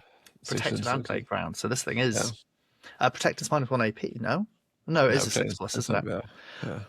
Rewording, confusing me. So yeah, this thing's resilient. This thing's good. It's good flamers. Yeah, like that. And a Plague Hauler, which I think is a similar model, but I can't remember. Both these are new units, are they? I think. Plague Drone isn't. No, okay, it's just the Plague Hauler is, right? One of them is. One of them is new. Yeah, I can't remember which one it is. So this is a shooting unit. Then you've got some deadly in there. So yeah, this looks like an attempt to bring some deadly into the list, but it's once again the tough 6 problem. They just have these weird profiles where they don't quite do enough. Yeah. I would have to see some really impressive sideboards here to bring this one back, because I think the stuff on this list feels sideboardy to me. When is this army again is struggling with the inability to deal enough wounds to take out beastmen, Havoc Warriors, alien hives. For sure. Yeah. I think the thing for me, so when you're building a list, I think with a sideboard, what you want your main list to be is super, super generalist, and you don't need to worry about bringing stuff like a deadly unit. Yeah. Right. Like, especially when a fifth year army is going to be a sideboard, you can just bring deadly in just that sideboard and not have it in your main list, and just bring lots of good stuff with decent AP, right? Which is the Alien Hives list, right? Hilariously, right? The Alien Hives list is just like, we've got AP everywhere, we've got some good stats. Yeah. Whereas this is like trying to bring, okay, I'll bring it a blast, bring a bit of deadly, I want these destroyers. And all of a sudden you're in this position where you're like, well, I've actually spent a huge amount of points on all this stuff, and I don't really have a list that can just be a list that's down the middle, right? Like, I'm not quite there.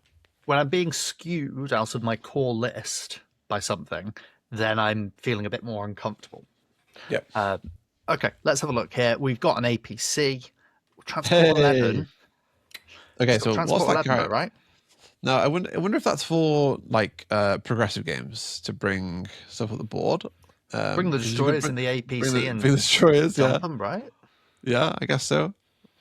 Now this is what I mean, this has got deadly in it as well, so it's a little bit of like little side tech. He's probably spent quite a lot to get that in there, but I guess when you've got a sideboard that has to be 250 points, you're kind of in that position. I would have liked to see more stuff in the main board that could play with that in an interesting way. Or Stuff like to that see would that work on the main board, right? Yeah, I suppose so. Yeah, though actually, I mean, with the list as it is, I'm not sure what I'd replace with an APC, but yeah. Second one is a champion, not necessarily. Oh no, it's just two champions. One with Plague Bamboo Storer. Both of them Plague Bamboo Storer, but one of them's what, a tough 6? Oh, it's the Destroyer champion. That's what I'm misreading here. Yeah. So these are obviously two leaders. Yeah, you sideboard them in and bring them into the units, which is super, super interesting sideboard tech. Love that so much, right? So you're putting that on your Plague Destroyers, you're putting that on your normal unit stacker units, right? This is like, okay, I need a bit more durability. I think the list, once again, like I love the tech. I think it's such a clever use of a sideboard, right? I think this is a standalone Destroyer champ though. He's melee. Oh, he is melee. Interesting. Unless they're both standalone. I mean, that would be kind of insane. That's also fine, right? It's nice to have the extra activations for sure. But yeah, I see what you mean. Like, so if the destroyers were melee, then I would love this, right? This is such a cool way of going. Like, my destroyers are important in this match. I'm going to give them. I mean, my opponent can't really deal with them, so I'm going to give them Plague Bamboo Storer. And now they got 5 up saves, and again extra 8 attacks, and put a bit of weight there. But yeah, interesting. What's the next one?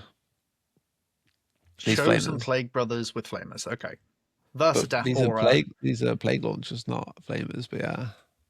So they're not reliable, yes, but 24 but they're inches. versatile attack. So yeah, weird. I mean, I don't hate this. I think on a 4x4 board, right, that can be very, very effective. 24-inch range, that's good. Very true. Very true. AP 1 plus Bane can do a lot of work if you choose to go that on that angle.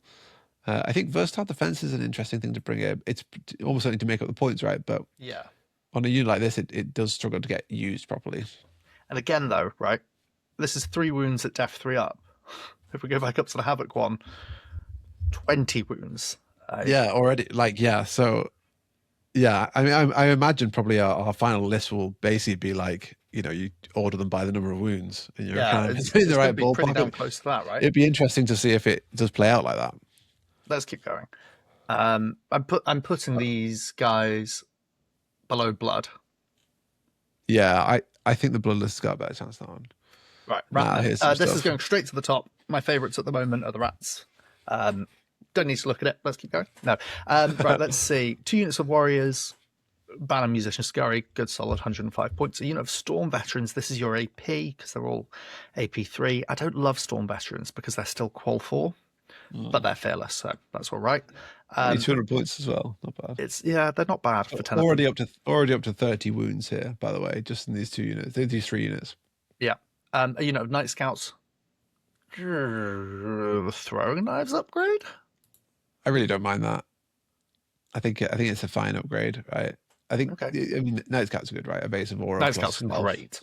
Yeah, Scout, lots of great keywords. Scout A2 Stealth. Strider, so you're charging 14 inches with Strider. After a scout, these things can charge someone's deployment zone, so they are good. We have a unit of Rat Ogres with Precision Fight Aurora. Hello, baby. These things are hitting on 3s with Furious. Now, they are only 3 attacks each, but they are Good fun. Ooh, it's the tough 6 hero. It's because it's on an ogre, right? It's mounted on a rat ogre, yeah. Ah, right. Okay, yeah. So he's got the rat ogre upgrade. Okay, interesting. I'd have left him as just tough 3, but points, I suppose. And artillery. Hello, deadly 6 AP4. Yeah. So like, look, that costs 65 points, right? You compare that to 255 points of the artillery we saw before, right? And they basically have the same role. Like, yes, one's got less range, yes, it's got less accuracy, right? But we're talking, you could bring 4 of these things for the same price, right? Like, you could just have, like, it doesn't matter at that point, right? Exactly. So this is a lot more affordable. I'm surprised this is main board. I'm not. 65 points. Like... Well, yeah, it's a great filler bit of points, isn't it? I'd be interested to see what's in the sideboards here, but let's go. Yeah, already like, you know, lots of bodies, so therefore probably going to do a lot better than a lot of the other lists. I don't think we're beating Alien Hives with this. Not with the main board, no. Right, Rat's deadly. 250 points. Here's our deadly upgrades. Also interesting, we've got 3 activations in the sideboard here. Oh no, sorry, it's 2 with an ambush aura. We got ambush aura, drills, deadly drills. I mean, quality 5 lets that down so much. Yeah, and no, it's hilarious, but it's not gonna do what you want it to do, is it? That thing charges in, you roll a 4, a 3, and a 1, and your opponent kills it by accident. Yeah, you just kind of wasted, and especially where you can get precision. Yeah, precision fire aura. I appreciate ambush is the big thing here. Yeah, I like it. It's fun tech, but I think it's very misplaced. Yeah. And then another artillery, which I actually think is a worse version of the other artillery we've got. Yeah, AP4 is huge, right? Yeah, and deadly 6. I guess this is deadly 3, so it's a slightly different role. And given its sideboards, that is legit. I guess this is like, maybe I'll come across against someone like a custodians player, and I could use that here. Feel sad for the custodian player. And then bodies. Here we go. We have a bodies list, which is Rats, a caster. Bodies, SB. Rats bodies sideboard. Sideboard, caster. Okay. So these snipers are just phenomenal. I think are those? Is that an upgrade? I'm pretty sure that's no. It's not an upgrade on them. The shield's an upgrade. Oh, it is. It's a free upgrade because it gives them slow. That's it. Yeah. But hazardous, reliable takedown. So I'm hitting you on 2-ups, AP4 takedown. Who cares if I roll a 1, right? Great unit. Caster 3. Rats get access to hazardous. It's busted. Fantastic. And then 10 bodies. Yep, I think that's all very good, right? Little militia. It's a shame not to see the militia having the upgrade. Reinforcements, right? That would be a true body sideboard. But yeah, bodies here looks good. Cheap. It's 25 points. I wonder if that champion's supposed to be part of that unit, and that's why it doesn't have it. They just not attached it here, right? Because obviously reinforcement wouldn't work if you had a champion without it. So this sideboard here is my favorite one so far. And then the final one, Blast. Blessed platform. Now, unfortunately, you've got 18-inch guns with Blast for Unstoppable. You're hitting on 4s, and this Furious is just burning points here. The Blessed platform's so fun, but mainly because it gives out Precision Fighter. Yeah. Interestingly, oh no, wait, are Giant Blessed Beasts too expensive? They are, but there's no rollers here. I think rollers would do really well in this format. Oh, rollers would be incredibly good too. I mean, rollers are an insane unit anyway, right? They're very, very, very efficient, right? They're really taking advantage of impact and defense mark, and oh my god, wild unit. So that would make any of this list better. But yeah, I mean, it looks like it's interesting. So far we've only seen one sideboard, right? Which is the very first one, which we laughed at, right? Or the third of the first one, which was a split between Blast and Deadly. Yeah. Where someone had just gone like, what I want from my sideboard is just more, right? Yeah. But it's also the list that we've seen that I think has had no Blast or Deadly in the base list. I guess the breath attack counts, but you're right. Yeah. So interestingly enough, the Alien Hives player has gone like, I'm going to build a rounded list and I'm going to stick on either Blast, Deadly, or both, right? I'm going to like keep going down the rounded route, which I think is the way to go with this stuff.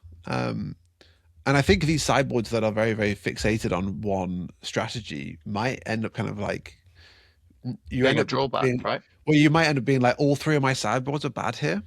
Yeah. Like, I don't need more blast. I don't need more deadly. And, I mean, you always need bodies, right? But I don't necessarily need bodies. I'd rather have something much more generalist, right? Like, where's the AP sideboards, right? I feel like that's something that's fundamentally missing here, right? Like, where are the people going? Like, The Beast what I and need Cast actually is Attack just sideboard, right, generalist was stuff. probably one of my favorites.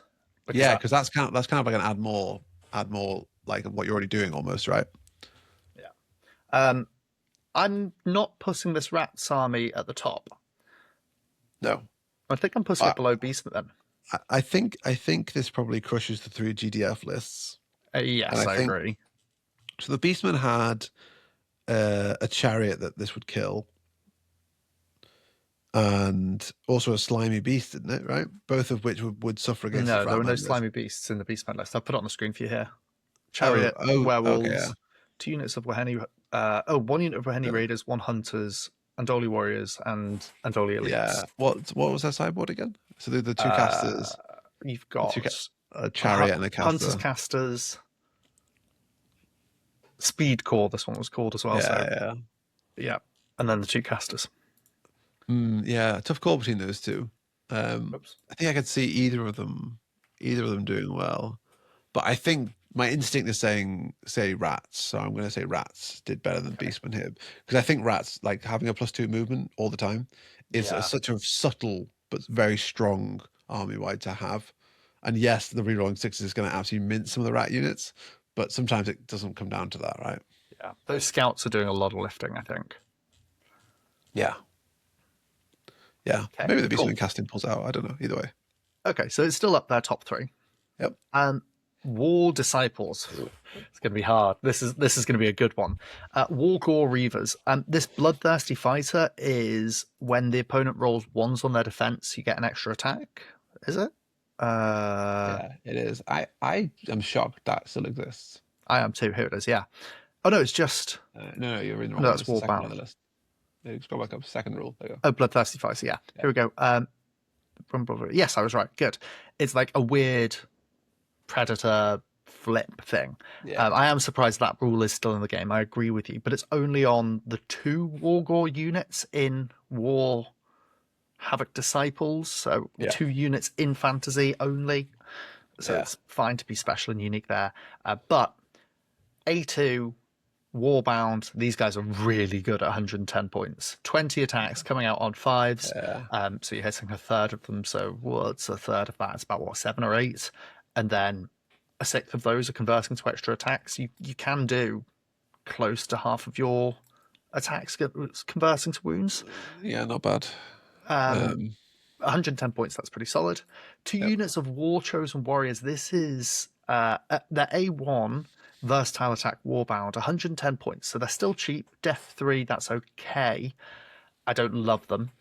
Yeah, it's interesting seeing this right next to the Wargore Reavers because they're both the same cost. Yeah. And one basically has double the stats to the other one, right? So, like, on average, they hit the same number of attacks because of quality 3 versus quality 5. Now, obviously, you've got versatile attack in there and Bloodthirsty Fighter in there, which skews it a bit. And then the defense. So really, these are actually very, very similar units. The big difference. Oh, sorry, no, I'm talking nonsense. The Warriors have 20 attacks total. Yeah, 20 attacks total, right? Warriors are way lower. Yeah, I was thinking they were doubled up. The A2 weapons. Yeah, so I think I'd just go more Wargore Reavers here. I agree. I think I would have 3x them. I don't know if you can 3x them at this much now. Can you not? Okay, so yeah, I would have gone 2 and 1 then for sure. Okay. Yes, I agree with you on that one. War Havoc Master on a Great Beast with Warbound Boost Aura attached to a unit of War Havoc Knights. This thing is the points max, nearly 335 points. No, it's 350 is the max. But it's an expensive unit. But interesting. It's fast. The War Havoc Knights at 150 points are good, I think. They've got 5 impact hits, which are great, and the Lances means that they're also hitting on 2s on the charge with AP2 with Warbound. Warbound doesn't apply to impact, remember that. But for everything else, it's good. And you've got Warbound Boost Aura coming out of the War Havoc Master. Kind of interesting. Good to see Knights. Good to see Knights. I think there's a little bit of anti-synergy between the Warbound and The impact, obviously, I mean, impact's still really, really good, right? Like you don't need your Warbound booster applied to everything for it to be good. I think that Warhammer into some is very expensive. Yeah, it does turn out to be very expensive when you put it on the extra beast. I wonder how much that's actually setting them back for that tough 3 upgrade.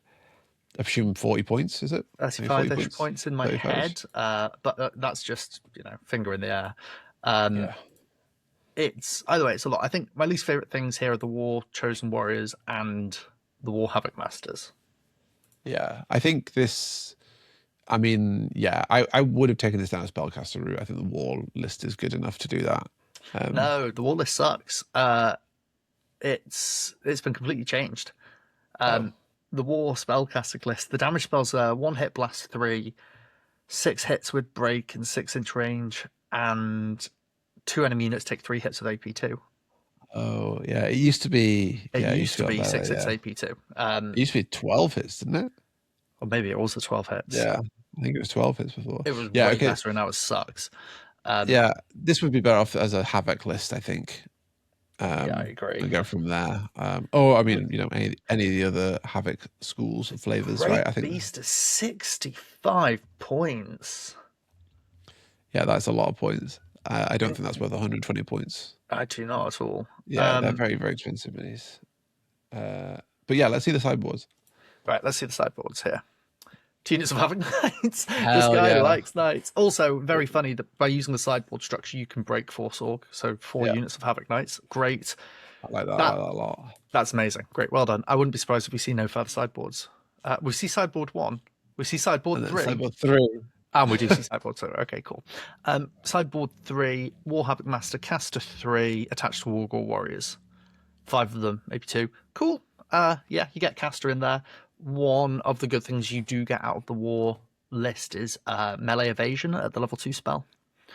And at level 1, force someone to make a morale check and then become fatigued. It is a double conditional to get fatigued, but that can blow someone out. Yep. So that's good. Sideboard 3. Oh, sorry, we've seen sideboard 1 and 2. 1 and 3. Sideboard 2 is monsters. So 5 hounds. Yeah, there we go. There's the scouts that I'd like to see in a sideboard, and a War Wrath Beast. Fearless Regen A6. It's the tough 6 problem again, right? Yeah, this thing is not quite doing enough. It's an okay piece. If it was fast, I'd like it a bit more. Yeah, but yeah, now, it's kind of. I'm not. Yeah, this is. I'm taking the Knights. I think personally, Yeah, I think it's too fun not to take the Knights, right? And I think because this list has access to 4 units of Knights, that places it a bit higher up. And I think we're still beating Plague.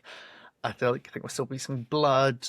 We're beating the Sisters, who are the bottom at the moment. But I don't think you're competing with the other lists. No, I think, it's interesting, this. I think the fragility of the Knights, actually, is going to be this list's downfall. Yeah. Like 20 models of Knights is very, very expensive. It's like 500 points for 20 models that fall over, right, after a charge. And even sometimes just fall over on the snapback, right? Like one of the things about not doubling Knights up is you don't get the critical mass of attacks that can allow you to not get attacked back. These charges are, of Assault Grunts. The Assault Grunts will kill them on the snapback. Exactly. Okay. Yeah. So there's 8 armies. Now, let's just review them and let's do our ranking before we go on to look at the stats. If you're this far into the video, thank you very much for watching. Subscribe to the channel. This is some of our crunchier stuff. If you're enjoying this, importantly, let us know. And we know to kind of pick up more of the statistical analysis for you. So let's review the 8 armies. We've got Alien Hives, Beastmen, Blessed Sisters, Blood Brothers, Plague Brothers, Havoc Warriors, War Disciples, and Ratmen. I'm putting Alien Hives first. Yeah, I think the Alien Hives list is maybe 20% better than all the other lists here. I agree. I think it's so much better, and I think the way they've done the sideboard, while it is a bit of a meme, is actually the way I think it should be done. From there, I don't know really. I feel like the rest of them are all kind of fine. There's a couple of standout bad ones. I think the brothery factions, sort of sisters, brothers, I think they're all struggling in this format. I think there has to be some pretty bad misplays from the Age of Fantasy players. to lose against some of those lists. I think my top three are Alien Hives, Beastmen, Ratmen. Beastmen, Ratmen. Then maybe Havoc Warriors. And maybe the Havoc Warriors above the Ratmen. I love Ratmen. I think Ratmen are a 10% tier list. But I think this Havoc Warriors list is better than this Ratmen list. I think that... Yeah, this is interesting. I think for me... Hives, Beastmen, Havoc Warriors. That's mine. I think for me, the Ratmen list does better into the GDF lists. Okay. Just because it's hazardous, right? Yeah, just because it hazardous, which I think could be relevant, right? Because if someone brings an APC and you kill it with your Ratman artillery, you can win the game on the spot, right? We were talking about those transports, right? And they can just get one tapped by the artillery. Yeah. By the 65-point Ratman artillery. So, I think I placed the Ratman higher. Yeah, very interesting, very interesting. I mean, I think it could be anyone's game, really. I think the rest of the lists are close enough apart. I think if you're playing one of the brothers factions, you're going to struggle a bit more. The brothers and sisters, so the GDF factions, I guess. If you're playing any of the GDF factions, I think you're going to struggle more than the fantasy list, right? Especially the fantasy list slightly higher up. But really, it's anyone's game in that area. But I think Alien Hives just have to win this. Alien Hives are already a top tier faction, and I think the list has been built. It's not perfect, but it's been built well enough that it can deal with every other list here. And some of them, I think, not playing very... You don't have to play very smart to do so. Who's your wooden spoon? The Wooden Spoon Award. The Wooden Spoon Award. Who's Wooden Spoon in this list? Is it the sisters or one of the brothers? I think it's the sisters. I agree. Yeah, those students are so confused. Yeah, I mean the play. Yeah. I'm gonna go sisters. Okay, right. Let's flick over and have a look at the stats. So here we go. We've got the pairings and how it all breaks apart. Can you zoom in a bit? Column width. Thank you very much. Okay, so round one. Spoilers because you can see the results here, but Beastmen versus War Disciples. And looking at the VP, this is standard. Yep. Interesting. We've got AOF versus GDF system analysis here. And so Beastmen beat War Disciples. I'm not surprised by that one. War Disciples, which one? The War Disciples, the cavalry list, is that? Yes. Or is War Disciples... Yeah, it was the Cav list because we had the chat about Impact and Warbound. Because there were two... Oh, there was Havoc Warriors and there was War Disciples, right? Yeah. Yeah. Yeah, that's interesting. I mean, I probably a very close game, I imagine. Well, the kill point is like... Actually, 3-1. No, player 2 killed a lot more of player 1's list, but still lost. Yeah. Which is actually, if you're player 2 in this situation, if you're out there watching this video, that should be a huge thing for you to look back on your gameplay, right, and go like, look, I was kicking this guy into the ground, right, like no problem. Why did I lose, right? And it might be the case that perhaps you had a bunch of damaged units that you didn't quite finish off, and maybe the points aren't as telling, right? But when you do twice as much kill points as your opponent, it means you've under prioritized the objective, because you don't need to kill twice as much as your opponent, right, to get the objectives. You need to just be on them. But also, Beastmen maybe had a body thing going on there. I don't know. But yeah, I think interesting as well. Bearing in mind that well over half, almost all of that list is defense 3 up. The Andoli elites are the only high AP thing, and they're also switched off for their melee slayer against the entirety of the list. Yeah. So that could have been a problem for the Beastmen for killing, but then bodies. I'd have been really interested to know what the sideboard choices were in each match, but there we go. I investigated you this far in. Statistical analysis for your next one, please, as a record of which sideboard was chosen. Yeah, that'd be cool. Because I'd love to do this analysis again with that data as well. Sisters lose first round.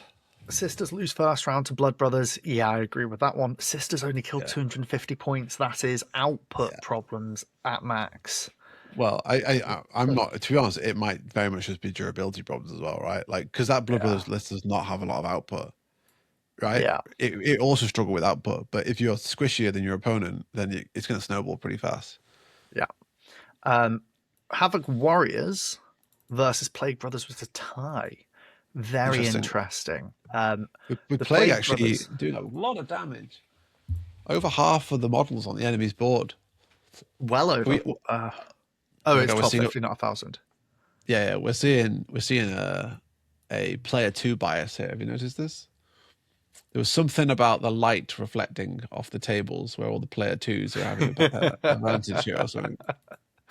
Okay, and then Ratmen versus Alien Hives. I'm not surprised by this. Look at this. Ratmen only able to get 145 points, whereas Alien Hives tabled them. Yeah, I mean, can we just quickly go through the Alien Hives thing and see if they tabled everyone? Alien Hives. No, they didn't. They didn't. Oh, but I see another tabling there. Oh my God, that's a shocking tabling. How has that happened? In round 2. In a minute. Yeah, go on. So, out of round 1, Alien Hives had the best result and won. We're not surprised by that. Blessed Sisters lost. Ratmen had the worst result, though. I'm surprised by that. Well, I think if you play against Alien Hives there as Ratmen, you do lose. So let's just separate these out for my eyes. I spent way too much of my life in Excel to not have separated rows. Round 2. First up, we have Havoc Warriors against Blessed Sisters. So VP, it looks like we had standard rounds 1 and 2, progressive rounds 3 and 4. Okay, so round 1, we've got Havoc Warriors beating out the Blessed Sisters quite comfortably. No surprise there. I have to remember what the Havoc Warriors list was. Now, that was 2 units of barbarians. Yeah, it was that one. And the sideboards were loads of artillery. Yeah, and the monsters one, right? Yeah, cool. Yeah, not surprised by that one. Blessed Sisters, I'm just gonna skip ahead here and see did Blessed Sisters win a game. They did win a game. Damn it. Okay, our analysis isn't perfect. And they beat Ratmen as well, which is shocking. I guess they have flamers, but still, that's a surprising loss for the Ratmen. That is. I mean, I wonder if that's a progressive diff. But Ratmen had Scout. We'll come on to Scout in a minute. So this is standard, but Havoc Warriors winning that. I'm not surprised. Second round, we've got a win for the War Disciples over the Ratmen. The Ratmen again, just struggling. I think the Ratmen are having a tough day. I wonder if the Ratmen player is newer or maybe less kind of like tactically minded or something like that, because I don't think their list was bad. And I'm surprised to see them losing against Blessed Sisters in the next round. So I wonder if there was some strategic stuff going on there. Maybe blending some units. Or maybe they were just tilted after losing so heavily to Alien Hives and then also having their shit kicked in by War Disciples, which I would also empathize with. Huge upset in this next round for our analysis. Beastmen, no points, no kills against a tabling from Plague Brothers. Is that... Are the Beastmen still playing? They didn't drop out. No, I just can't see how would that Beastmen list do. I mean, zero wounds done is why. I guess it's full units, right? I would be fascinated to see how the sideboarding went there. To not kill a single Plague Brother unit is kind of wild. I wonder how many guys they had hanging around the end, and then still to get tabled as well. Could have been a dicey game, but yeah, I mean, anytime you see a tabling, it's rough, and especially if it's such a the Plague Brothers guy didn't take a unit off the board. That's insane. That's insane. Maybe we should review the Plague Brothers list again. Maybe there's something we've missed. But to me, I mean, maybe it's an 1,000-point game thing as well. Maybe we undervalued the tough 6 guys. But yeah, I was going to say maybe it's a tough 6 misvaluation on our part. Yeah, but very interesting. And then Alien Hives comfortably beating Blood Brothers. I'm not surprised by that. Yep. Brill. Okay, so we got AH 2-0 out of the gates here. Round 3, we're into progressive scoring, and we see Ratmen losing heavily on kills, but close on points to the Blessed Sisters. Yep. I wonder if the Ratmen got up the board early here, secured the points, and then got slowly crunched out by the Sisters. Yeah, I think it's a good chance that happened. Also, the Ratmen list, it had lots of bodies, but it didn't have. It only had the 1 scout unit, right? So, how did the Blessed Sisters kill nearly all of the Ratmen? I have no idea how that's happened. There's a lot in there. There must be some morale shenanigans in there because they literally just had piddly guns, right? What's worth 105 points on the Ratmen as well? I wonder if they're separating out 1 unit of warriors. Okay, everything except for 1 unit of warriors died. Damn. Okay. Sorry, you can't see what I'm looking at here, which is the Ratman list. But yeah, I forgot no, to it's switch fine. Yeah. issues. But interesting. Okay. And especially because they had the deadly cannon as well, right? They had the hazardous cannon, which would be really great into Blessed Sisters. So I wonder if that was just flubbing a couple rolls there, because obviously the Blessed Sisters has 2 tough 6 things. Yeah. Right. Like that would be a huge piece in that matchup. So yeah, something went seriously wrong there. Seriously wrong. Okay. Blood Brothers beating out War Disciples on all axes. Damn. But once again, really close on points. Really close on points. Yeah. 7-6. APC. Is War Disciples one with the double scout units in it as well? No, it's not. This is the horse list. Yeah. This is the horse list with 2 Wargore Reavers. It's the Havoc Disciples, the Havoc Warriors that have got the double scouts. Yeah, so I think this would have been much more one-sided had the fantasy list had some scout in there. But the Blood Brothers list obviously had an APC. Yeah. APC with flamers, right? Which is going to do very well into the cavalry. Cavalry can't really do too much against the APC. If they charge the APC, they get countercharged from inside. The flamers obviously rip apart cavalry. So not too surprised to see the Blood Brothers punching and killing lots of units there, and the War Disciples struggling, because the War Disciples also, apart from like natural ones that are being doubled, don't have a massive amount of AP to deal with the Blood Brothers in front of them. Yeah. Okay, Alien Hives on all 3 axes against the Plague Brothers here.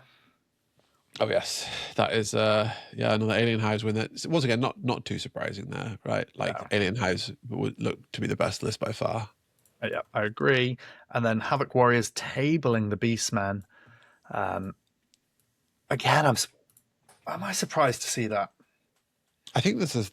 I mean, for fantasy, to be fair, 12, 50 points is most of the list anyway, right? Like you've got basically everything on the board.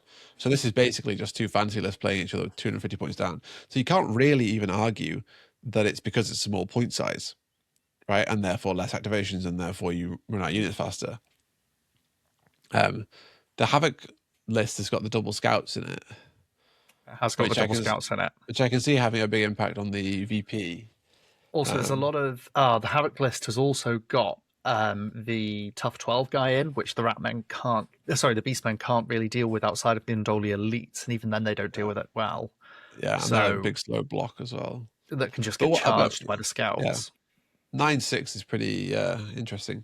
I will say as well, because one of the hard things to analyze about progressive scoring games is, at what point did the person who is winning care less about winning? Because often you'll find that progressive score, like, it's solved, so you know you're winning, so then you just start playing, you don't care about them taking objectives. But the person they're playing against is still playing to win, because maybe they're not in the maths, or maybe they're just doing it for the hell of it. So in some of these games, like for example this one, the Havoc Warriors player might have been like 9-0 up right after the first 3 rounds, and then gone like, oh, whatever, man. Like, I guess 9-2 up, and then be like, oh, you take the rest of your objectives, whatever. Yeah, exactly. So you never really know, but yeah. Interesting. Okay, so we've got Ratmen who are currently, what have we got here? Ratmen are 0-3 coming out of this. Yeah. Completely against analysis here. Alien Hives 3-0 though. Like, we very much could have seen that one coming. Blood Brothers, how are they doing? 2-1. War Disciples. I haven't marked that one, but they lost round 1. So the War Disciples are 1-2. Okay, interesting. Round 4 even. Let's go and have a little bit of a chat about this one. Blessed Sisters find their day, doing a whole number on the War Disciples. Holy cow! So that's not a great day for the War Disciples. No wounds is a pretty no kill units, pretty sad. Especially with those warriors on the board. I'm really surprised the warriors aren't dying in that matchup. The Blessed Sisters, Warrior Sisters. Yeah, just the standard dudes, right? And especially because the Blessed Sisters, once again, didn't have that much output, right? Like they had like a deadly gun on stuff. And the War Disciples, that was like the cavalry list. So while it is quite fragile, it's not so fragile that I expect it to fall over without killing anything. And like Warbound Boost is still going to do a number on units for doing wounds, right? Because they're hitting on 2s. So you hit like 5 attacks, 6 attacks or something, and then 1s and 2s are double. That's actually a lot of punch into a Sisters list. So I'm really, really surprised that they did 0. I'm quite surprised by that too. Ratmen find their time. We haven't got the kill points recorded. I imagine after the day that Beastmen have had. Beastmen haven't had a great day. No. They are 1 and 2. Ratmen here are 0 and 3.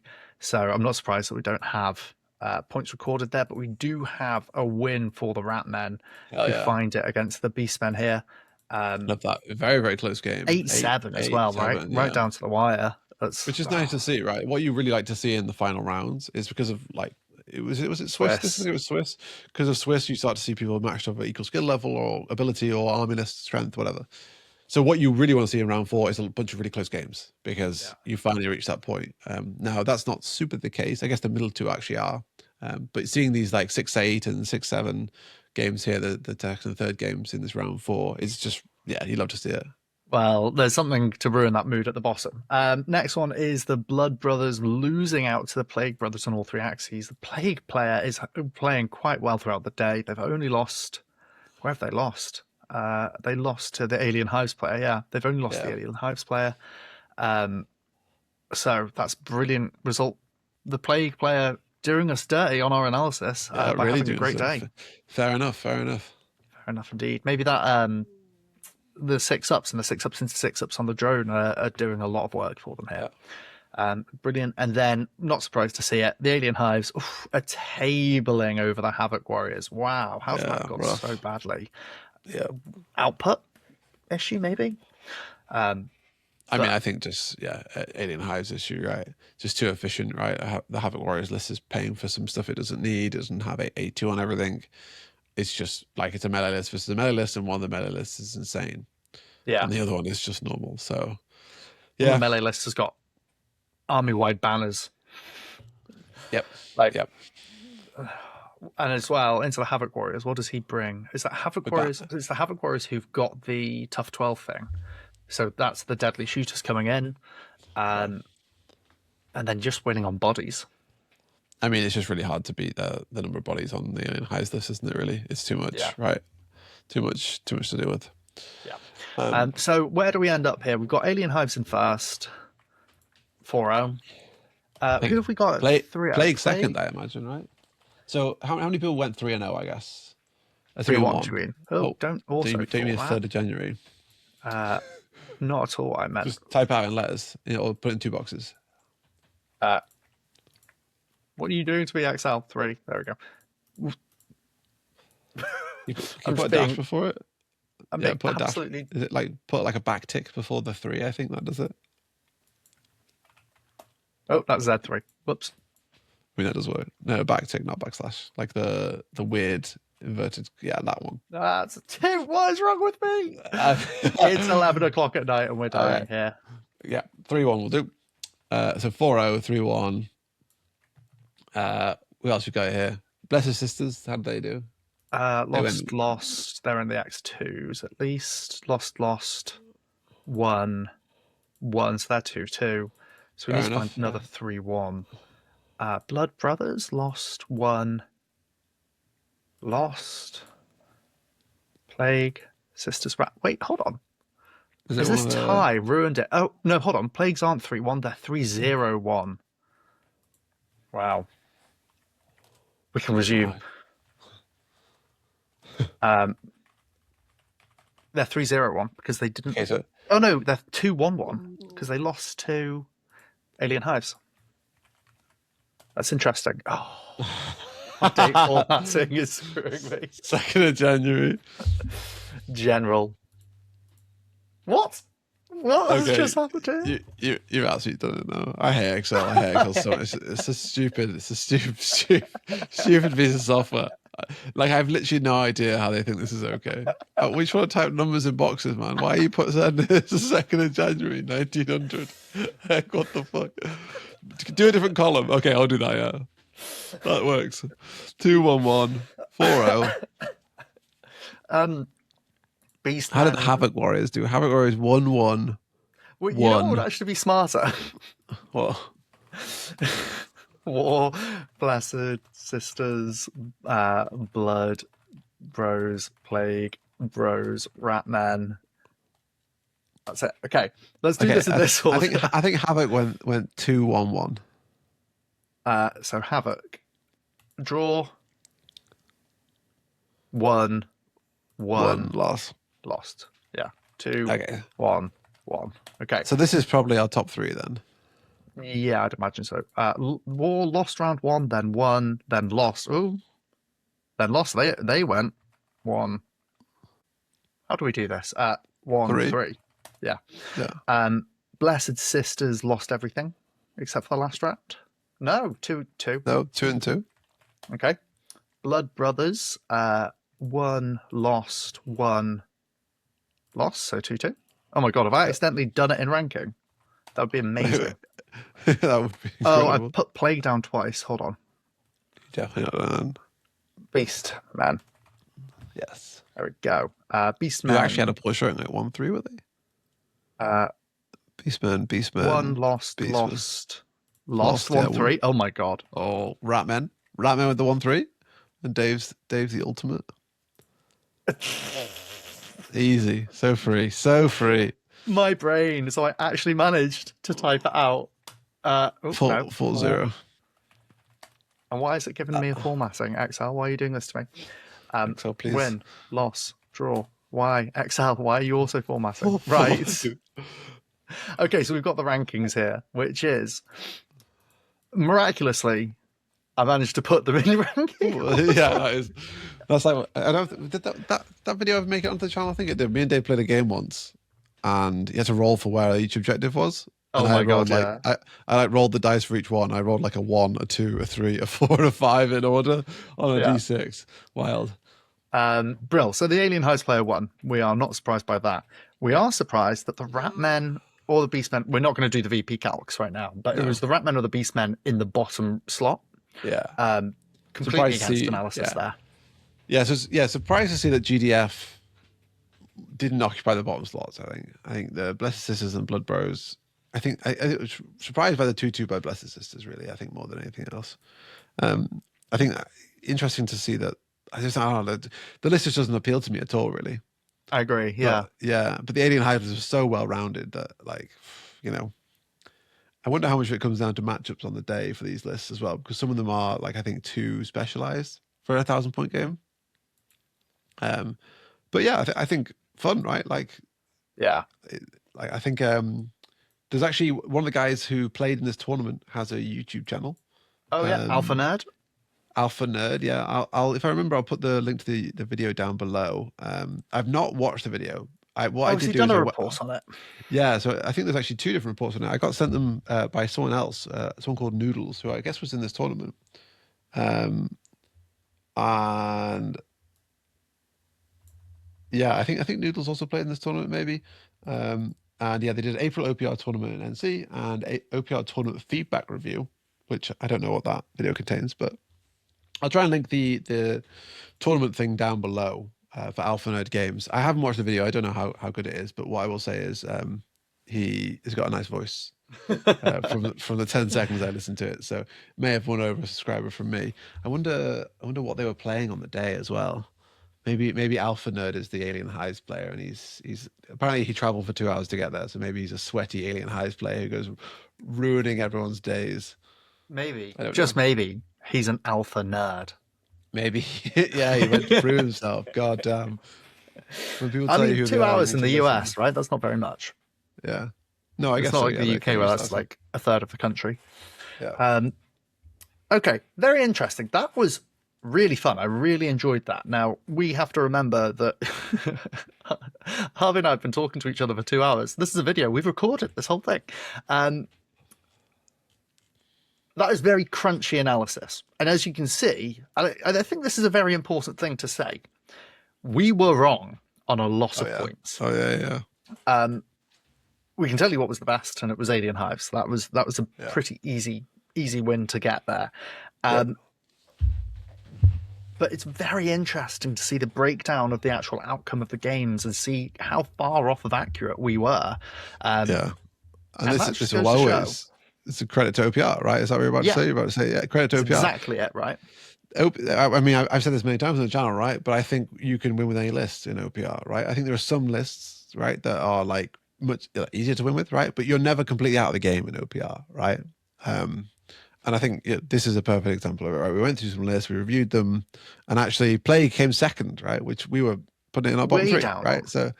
So yeah, I think it's such a great sign for the game as well, right? When you have these kind of tournaments where you can't so easily break it down, right? You can't see matchups, I guess, and play style and skill comes into it so heavily. It's such a skill expressive game. Because for the Plague guy to have gone 2-1-1 with what we think is a pretty bad list, if you gave that player a good list, by our eyes at least, they maybe would have beaten the Alien Hives list, right? Like, I don't know. I did just check as well. Alphanerd did play the Alien Hives list, and he opens his video by being like, "I'm so sorry. I've already apologized when I went to the tournament with." Yes, that's interesting. Both of the second ranked as well, Plague and Havoc, their only loss was to Alien Hives, and their tie was to each other, which is cute. Very cute. I think those two best buds right there who are mortal enemies. Let us know in the comments. Exactly. Yeah. That's it. That's your secret comment for this video, everybody. Is it best buds or mortal enemies? Pick one and tell me which one you think they are, because they had a very similar day of their abilities to win. I mean, so Plague beat Beastmen and Blood Brothers. Havoc beat Blessed Sisters and Beastmen. Okay, so they both beat on the Beastmen player, but then had a bit of a different one there. Interesting, really interesting. And there's a point now where we are very much at the end of this video, but I think that the detailed analysis that you and I can get excited about goes on for at least another 45 minutes, which we will not do. Mostly because it's been 2 hours and I need to pee. Yes.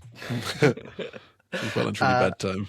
Exactly. But that's fantastic. Great. Well, thank you, Iron Biscuit, for sending that through. Go check out Alphanerd Games if you are interested in finding out a bit more analysis about this event. Yep. That format was really exciting. One of the things we didn't actually think about in our list analysis was that contested points point of the control score. Right. We've done this whole way without thinking about that. I mean, probably help the Alien Hive player win more, right? I think the Havoc player had a tough 12 in there as well, right? They had a big Ribley, the 4-3 with Havoc balance like that. I guess the Plague player just brought in his destroyers a lot. Yeah, I wonder if that helped win points. Interesting, at least. But yeah, we may never know. I mean, I guess we could go watch Alphanerd's review of it, and maybe Alphanerd will tell us. Maybe they will. But well, fantastic. Brilliant. Well, thank you very much for watching, everyone. Let us know your thoughts on this video format down in the comments below, especially if this is the sort of crunch that you're interested in. We do get a lot of requests for that. Let us know if it actually did appease your appetites there. And if you've got any tournament data like this to submit, please do. We really enjoy this.